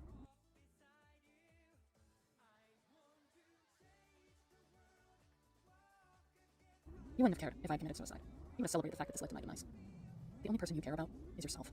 You do not care for the victims of abuse or rape or any amount of tragedy because you wouldn't have made the Rachel document otherwise. You wouldn't have made this document. You wouldn't have done anything you have done throughout your entire career online with that fuck-ass Army Musha YouTube channel or your Twitter account or any other fucking socials you have. All you cared about was hurting me. All you cared about was causing me emotional and physical damage to my psyche. What the fuck did I ever do to you for you to do this? I only shared my trauma with you as a means to give context on how Rachel treated me. You took advantage of me, Musha. You abused, bullied, mocked, stalked, and harassed a mentally unwell individual. Someone clearly going through and struggling with a severe mental disability. If anyone is an abuser, if anyone is a narcissist, if anyone is a self-centered bloke who strokes his own ego at the hands of bullshit, mediocrity, quote-unquote justice, it's you. I hope you leave the internet after this is all said and done. You aren't going to wipe your hands clean from the damage you caused to me, Julie, the victims of Rachel, the victims of George Raccoon, or any other victims of the SCC. You pompous, cowardly, parasitic knave. I think I'm deserving of a crash out now.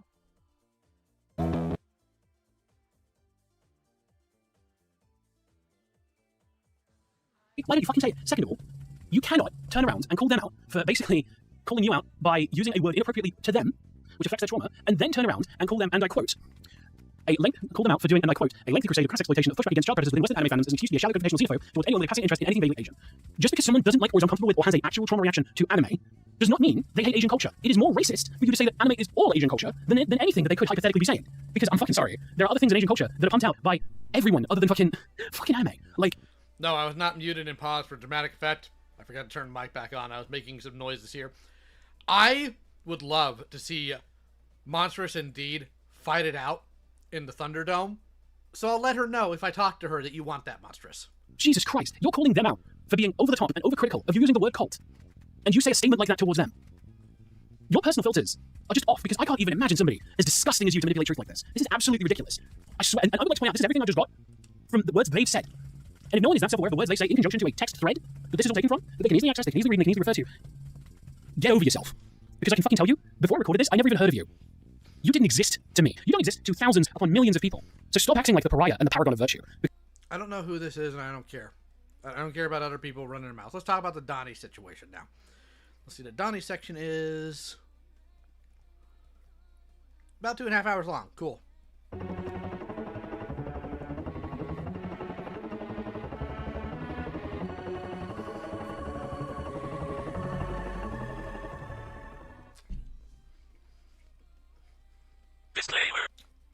And here we are. We have reached the last and most important individual regarding the allegations. The person who started it all. It might be a surprise given all the things that Musha did, but Musha was not the mastermind behind all this. Rather, Musha, given the hatred he already had towards me, was merely given the fuel that he needed for his own self-righteous savior complex. And what better way to feel that savior complex than by someone who is always and continues to be the perpetual victim? I'm going to outright say this. I was not expecting it to be Donnie. Donnie was the last person I thought who would do this to me, given that one of the things that we talked about during our friendship was our trauma. He knew a lot of things about me more than anyone. Second closest to Michael, actually, when it came to sharing my trauma. So, suffice to say, he knows my insecurities, my fears, my triggers, and overall, he knows how to hurt me and make it really hurt. I know there are individuals who know Donnie who are not going to believe us, because Donnie has convinced people that he is innocent, always and forever, that he can do no wrong. But I implore you to keep watching, because the truth of the matter is, Donnie has you all fooled. Donnie is not as innocent as you think he is. Donnie knew what he was doing throughout the entirety of all this. In fact, he knew what he was doing was wrong, and he did not care, because he knew he could get away with it, as he nearly did. Let's get the obvious stuff out of the way. Donnie is the one who created this thread in the first place. Donnie was even the one to title it Silver's Significant Other, and Donnie was aware and complicit to many of the abhorrent actions and words said in this thread. Let's recap. Donnie was completely aware that Scarlet had outed Deed trauma in the Cloud Palace because he responded to it and went as far as downplaying it himself. He also agreed with Scarlet when she said that I deserved better. In fact, he stated that he wanted me to leave Deed and was even willing to help me if I ever did leave her. And when others insisted that I should break up with Deed, he was there agreeing with it. He was perfectly fine with people doing this. Hell, he was even partially okay with Slayer making that commentary on Deed's playlist description. The reason I say partially is because he just wasn't 100% sure, but he could have been 70, 80, 90% sure, but still, just not 100. Donnie said absolutely nothing when it came to you and claiming they knew me and Deed's sex life. In fact, he was perfectly fine with you mocking Deed's skin tone to the point where he too found it funny. Donnie said absolutely nothing, therefore was perfectly fine with Jace calling Deed a derogatory name and making comments about my genitals. Speaking of genitals, when Avi made the goth pussy comment, Donnie was right there in chat. He was fine with it. In fact, he said absolutely nothing when it came to Avi in general making sexist comments. And then of course, there's Musha. Donnie let Musha slide with practically everything he did, partially because he just, again, didn't care. I mean, why would he care given that Musha did his dirty work for him by outing a lot of this stuff to the public? Remember how Musha outed Deed's trauma both in the Cloud Palace and publicly on Twitter, and how he also revoked Deed's anonymity in the Rachel document? Well, Donnie did not care that Musha did this. Donnie said nothing, therefore was fine with Musha calling Deed a nobody. Correct. For Senti here, whose name I'll never be able to pronounce, I did trigger their PTSD. I called them a dork. I said I'm going to read their diary. He said nothing when Musha vague tweeted about Deed and mocked her CSA trauma. Donnie said nothing, therefore was fine with Musha saying that I'm essentially dating Rachel. And Donnie said nothing, therefore was fine with Musha saying the cycle was going to repeat for me. Donnie did not intervene at all. Donnie did not stop Musha from saying any of the vile shit that he said. In fact, the only thing Donnie said in terms of Musha's public outbursts was that he agreed that I needed confrontation. Yet said Musha shouldn't have tagged me in that Twitter thread. Sure, Donnie, does that make sense? Also, apparently, it's perfectly fine in Donnie's eyes for Musha to compare my partner to Rachel, bring up Chris Taylor's name when he has nothing to do with this, hint at what Avi did to Deed, out Deed's literal childhood trauma without her consent, and just completely rest your campaign on my partner. Musha shouldn't have tagged me, but it was perfectly fine for him to treat my partner like that. Okay. Oh, and let's not forget that Donnie said that it was, quote, valid for Musha to call Deed a fascist. Now, there is a reason why I'm listing this all out. For one, as a refresher, we've been doing this for a while. But two, I need to be crystal clear to people that Donnie is 100% responsible for this. I know there's going to be people saying he's not responsible for these people's actions, nor words, except no, he is. You want to know why? It's because he's the sole reason people had a hatred towards Deed. He is the sole reason people believe Deed was an abuser. Sure, Musha already disliked Deed, but this thread creation led Musha to take on this heroic role of taking down the... Hey, how come my wife didn't get a quirky nickname? That seems unfair. Hey, do you want to come up with one? Regardless, Donnie is the one who created the thread on Deed. He's the one that made all the claims against Deed. Everyone else was either blindly agreeing with Donnie, airing their own issues with Deed, carrying everything that Donnie said about Deed, or just outright bullying or harassing Deed and harassing backs. And that's the thing right there. Despite the things Donnie said, he didn't care if Deed or I would have been deeply affected by this because it was never about me. The point of this thread's creation wasn't about me. It was never about saving me from an abusive monster. It was about Donnie being a victim. It was always about Donnie. The thread was made 3 days prior to there ever being any accusations regarding me and Deed's relationship. The only reason my name was brought up is because Donnie accused Deed of controlling my friendships, because Donnie wasn't allowed to be my friend, which wasn't true. But did you notice? It was about him. It was always about him. Both Deed and I have known Donnie for years. We know what Donnie is like, and we know how people treat Donnie. The second Donnie shows any sadness, any depression, the second Donnie says so-and-so was mean to me, everyone rallies behind him, and no one questions Donnie. And that is how Donnie got away with some immoral things within the Cloud Palace. And unlike you, Musha, I fucking know what that word means. To really drive this point home, I want to bring up Lupa, also known as Bennett, who threatened to take my shins. I don't entirely hold this over Bennett's head, and my reasoning for this is because Bennett was a minor when this thread was made. It has been confirmed to us that at least 2 minors engaged in this thread, that being Bennett and Nate. Donnie did not stop minors from engaging in this thread. Donnie did not stop Bennett from threatening physical violence on me. Just as a reminder, serious abuse allegations were made in this thread. Sexual remarks were made in this thread. Serious and complex discussions, such as cults, were talked about in this thread. My childhood sexual assault trauma was talked about in this thread, and minors were free to not only read through it, but to engage in it. Unlike Donnie, I don't want minors learning about my child's sexual assault trauma. I don't want minors knowing anything regarding my childhood, because despite me being a child during that time, no child should go through that, and no child should listen to the horrors that was my childhood, and it is disgusting that people behind my back did just that. But as I stated, Donnie does not care, because it turns out Donnie frequently did this in the Cloud Palace. Donnie would openly and sometimes even graphically talk about his own trauma that contains serious subject matter such as rape, and even make suicide comments around minors. He did not care for the well-being nor safety of minors. We found this information out thanks to members of the courthouse who are currently investigating the Cloud Palace. Here's confirmation through the Dual Tones call regarding this. This all combined with the horrific things we have seen just from cursory glance. I didn't even dug into. Just cursory glance. Oh, what's in your server? I don't know how this community got as rotten and vile as it did. But I want to be clear to everybody else here. I've said this before, I'll say it again. This is your community's one chance of coming to Jesus moment. If you guys do not shape up, I'm going to nuke every person in this community if I need to. This here's the thing. I'm going to go ahead and put this out here. Donnie's on that list too. Because they said some screwy things in that server too. And I'm going to accept any he has trauma for this one. That excuse is done over with. Dusted. I don't care. I'm going to piss it off. Feel free to come in whenever you get a chance to. I'm tired of this. I'm genuinely tired of all of you here who are adults in that server, in this community, winking inside, just being fine with these types of horrific actions and treating people who are quote unquote annoying, literally worse than predators have been treating this community. So yeah, suffice to say, Donnie has done more than just make this thread on me. He has done other egregious things around minors and did not care. And it I was right. Disgusts me that part of that involves my own trauma. I am so sorry to anyone, both of age and underage, who ended up reading my trauma. I didn't want you to know about it. It was talked about without my consent. I feel disgusted that my trauma was discussed so openly around people, both children and adults, who didn't even know me. I know some might see this as an exaggeration, but I genuinely feel violated that Donnie did this, and Donnie should have known better. Because I don't think he would have appreciated it if I went around behind his back and told people about traumatic things he went through as a child. I don't think he would have appreciated that, no. Guys, I think I have a new trigger, but I'm really embarrassed about it. Question mark. Silver's girlfriend, every time I see her, or she gets mentioned, I feel like panicking really bad. Yeah, I can understand why. I'll be sure for a second. I've been trying to hold back on saying that she's a trigger. God. I wonder why you would be so embarrassed about it, Donnie. It's almost like you don't have a reason for me to be a trigger, because what I don't understand is that you say, every time I see her, or she gets mentioned. By Musha's logic, I'm nobody, and the person who brought me up the most in the Cloud Palace, well, that was you, Donnie. So where are you seeing me? Where am I being mentioned? Because there is no way you could see my social media, because I had you blocked, but you didn't have me blocked. Keep that in mind, because for as much as Donnie claims I'm an abuser, that I abused him so badly that my name alone is a trigger for him, he never once, to this day, has me blocked. If I truly was a trigger for you, Donnie, why didn't you take precautions to avoid me? It's almost like... Now here's something that I don't understand, Donnie. You know that I'm dating Deed, yet you were adamant to maintain a friendship with me. That doesn't make sense to me. Why would you want to maintain a friendship with someone who is dating a person who abused you so badly that their name alone is a trigger for you? I should not have to keep my relationship away from you. If you're genuinely upset that I ever mentioned Deed in our DMs, for one, you never told me, and for two, she's my partner. I'm going to talk about her. Quite frankly, I don't think it's fair for me to have to censor someone who I'm going to be spending the rest of my life with around you. How would you feel, Donnie, if I told you you were never allowed to bring up any of your partners around me because they themselves are a trigger for me? Does that sound fair to you? Does that even make sense at all? Because as a reminder to everyone listening in, Donnie was in contact with me until at least 2023. I want to preface that we're not making fun of Donnie's trigger, or any of his triggers for that matter. What we are saying is that it doesn't make sense. I, on the other hand, will. I know I don't get jump scared by my own voice. Depending on the situation and where I am. But even then, it's not so much jump scared as it is, alright, I get to kill a skinwalker tonight. Sense for this to be the case. If you recall my breakdown of how PTSD triggers really works, the PTSD trigger is something that sets off a person that causes them to have immediate flashbacks. Donnie is insinuating that I have done something so terrible to him that just reading my name causes him to have flashbacks. And throughout the entirety of this video, I have disproven almost all of Donnie's claims.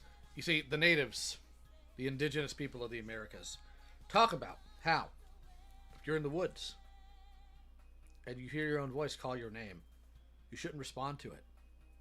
You should try to find shelter and avoid any sort of acknowledgement of it. I run towards it saying, come get some, ho! How does it make sense for Donnie to have a trigger to be flashback that is not true? That he is misrepresented? You would think I would say there can be only one, but no. There can be only me. Or he outright fabricated. That is the point you're trying to drive home. It is near impossible for Donnie to have a legitimate trauma trigger to me. I'm saying this as someone who, funny enough, whenever I heard Donnie's name, I would panic. Because me and Donnie stopped talking due to something traumatic happening to me. I think my overall theory is that I think Donnie mistakes triggers for anything that upsets him. Remember the new labeling people use for triggers? Anything that upsets people, anything that makes someone anxious or stressed is now labeled as a trigger. That is not to say Donnie doesn't have legitimate PTSD triggers. We are merely pointing out the inconsistencies with my name being a trigger for him. That's all. It has, however, come to our attention that there is another theory to this. It's not a trigger from pain, but rather a trigger from guilt. Donnie may be experiencing flashbacks, but not flashbacks of him being traumatized, so no. It is flashbacks to him causing pain, him hurting people, and he refuses to acknowledge that. He refuses to face that reality, so instead he paints it as a PTSD trigger over something supposedly horrific that he went through. And really, all it is just a reminder of his guilt. Sybil was originally helping me out with my trauma regarding my friends until his girlfriend cut me off. Donnie, I'm going to be so fucking honest about this. Was I really? I was doing the bare minimum that someone does when somebody offenses them. I let you vent, and I replied to you saying, I'm here if you need me, you'll get better soon, so on and so forth. I was not genuinely going on my way to give you advice, to be this shoulder to cry on, checking in on you for days on end. No. When you message me venting about your problems, I let you vent. That's it. I don't appreciate you painting this in a way where Dee is ripping away a support system from you, when that is exactly what you guys had already accused her of doing with me, to which she didn't. I know, however, Donnie, that you hardly ever helped Dee out with her trauma. She cut you off for a reason, my guy. You made her trauma worse. This video is proof enough of that. We've been referencing it enough as is, so I think it's finally time for me to talk about why me and Donnie stopped talking, and why I cut him off in the first place. I think you've already guessed it by now. Yes, it has to do with Avi. To recap, I had already blocked Blaze and Kaden because after our last conversation, they showed their true colors. You know who knew this? Donnie. Donnie knew they actively went behind my back and supported Avi. Remember this? In late March of 2021, Redacted had blocked me, and when Michael confronted them, the truth came out. And there was a line I redacted because I waited. I waited until we got to this point. Here it is. Why don't you want anything to do with Dee? I don't want to do anything with her because I get very anxious around her. I know stuff happened in the past, and I'm not comfortable confronting her cause of whom I'm friends with. It feels bad that if I'm friends with people, she'll hate me or something. Like I know Donnie has being friends with Abby around her, and that's concerning to me. Because Abby has changed since she last spoke. He's made up for things you and I both know that. It doesn't feel right. It feels guilty for having friendships. So I blocked her out of fear of her hurting me or others just as I'm friends with the person. I'm sorry, Silver. I know she makes you happy, and I know you two are good together. I've just been nervous and anxious, and after being in confrontations last year and getting sick over it, I'm sorry. It was never my intention to hurt you or her, honestly. That's right. Out of everyone, the only one to be confirmed actively hanging around, therefore supporting Avi behind my back, was Donnie. Everyone can play plausible deniability, sure. Not Donnie. Donnie cannot. Why? Because Donnie was following the private Twitter account where I had made the fit longer, was in my private server where I shared my experience regarding Avi. I had vented to Donnie regarding what Avi had done to me and my anxiety over Michael wanting to confront Avi. I had vented to Donnie what others had done to me regarding how they treated me because of Avi. He cannot deny he knew. Let's bring back the claim Donnie made. She told me I wasn't allowed to be friends with Kaden or Redacted or Blaze. No, Donnie, I didn't tell you that. What I told you was what happened regarding them and Avi. And you knew. You knew you were doing the same exact fucking thing behind my back. You felt guilt. You knew I would be distraught if I found out. You knew it was wrong for you to do this behind my back, and yet you did it anyway.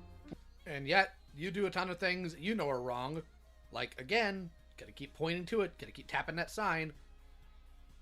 Not coming at people about defending a predator, because you didn't want to get bullied. When I found out, I didn't yell at you, I didn't confront you, I just blocked you and said to myself, yes, you would have to change your YouTube name to Seraphy.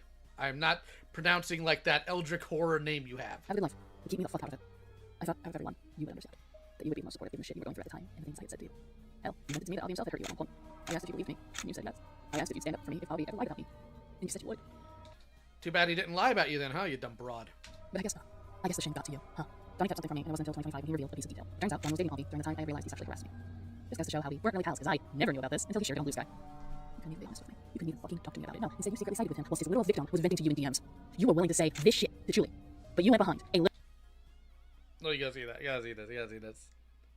I've struggled with any words I can publicly say on this matter. I'm still hurt with the reality of someone I had known for a decade turns out to hurt so many people, but I do not support Avi Hoffman. So, what's the problem with this? Hold on. What's the problem with this?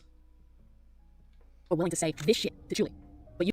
Yes, because Julie was a victim and you're not. You went behind a literal victim of Avi and hung around him anyways, despite saying you believed me. This is a slap in the fucking face to me, and I hope you Hello, know Angie. If this doesn't prove that Donnie does not give a shit what I went through, I don't know what will.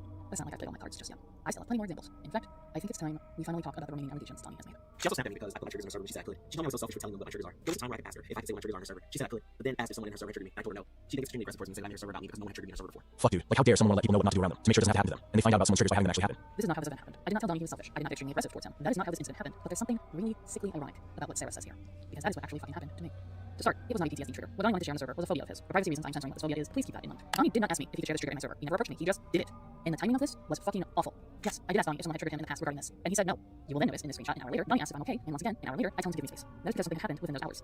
This is where the awful timing occurs. I have said it a multitude of times, but I am a survivor of child sexual assault, molestation, rape, and sexual assault in general, as it happened to me in my adulthood as well. For whatever reason, people would not stop sending me triggering material regarding these subject matters. It got to the point that I had to make a multitude of announcements in my private Discord server telling people to please respect this trigger of mine, and people wouldn't. They continued to do so. It got so bad, in fact, that Michael had to step in and tell people to knock it the fuck off. Well, it just so happens that the day Donnie posted about his damn phobia, someone had already triggered my PTSD a few days, maybe weeks prior. I don't recall which incident, but I know two incidents pretty well because those were the worst ones. Regardless, I had made an announcement to everyone regarding this. Immediately after this announcement, Donnie shared his phobia. The chat and server immediately focused on Donnie, completely ignoring, not even acknowledging the announcement I gave. And can you guess what the fuck happened later on? That's right, someone did exactly what I begged people to stop doing.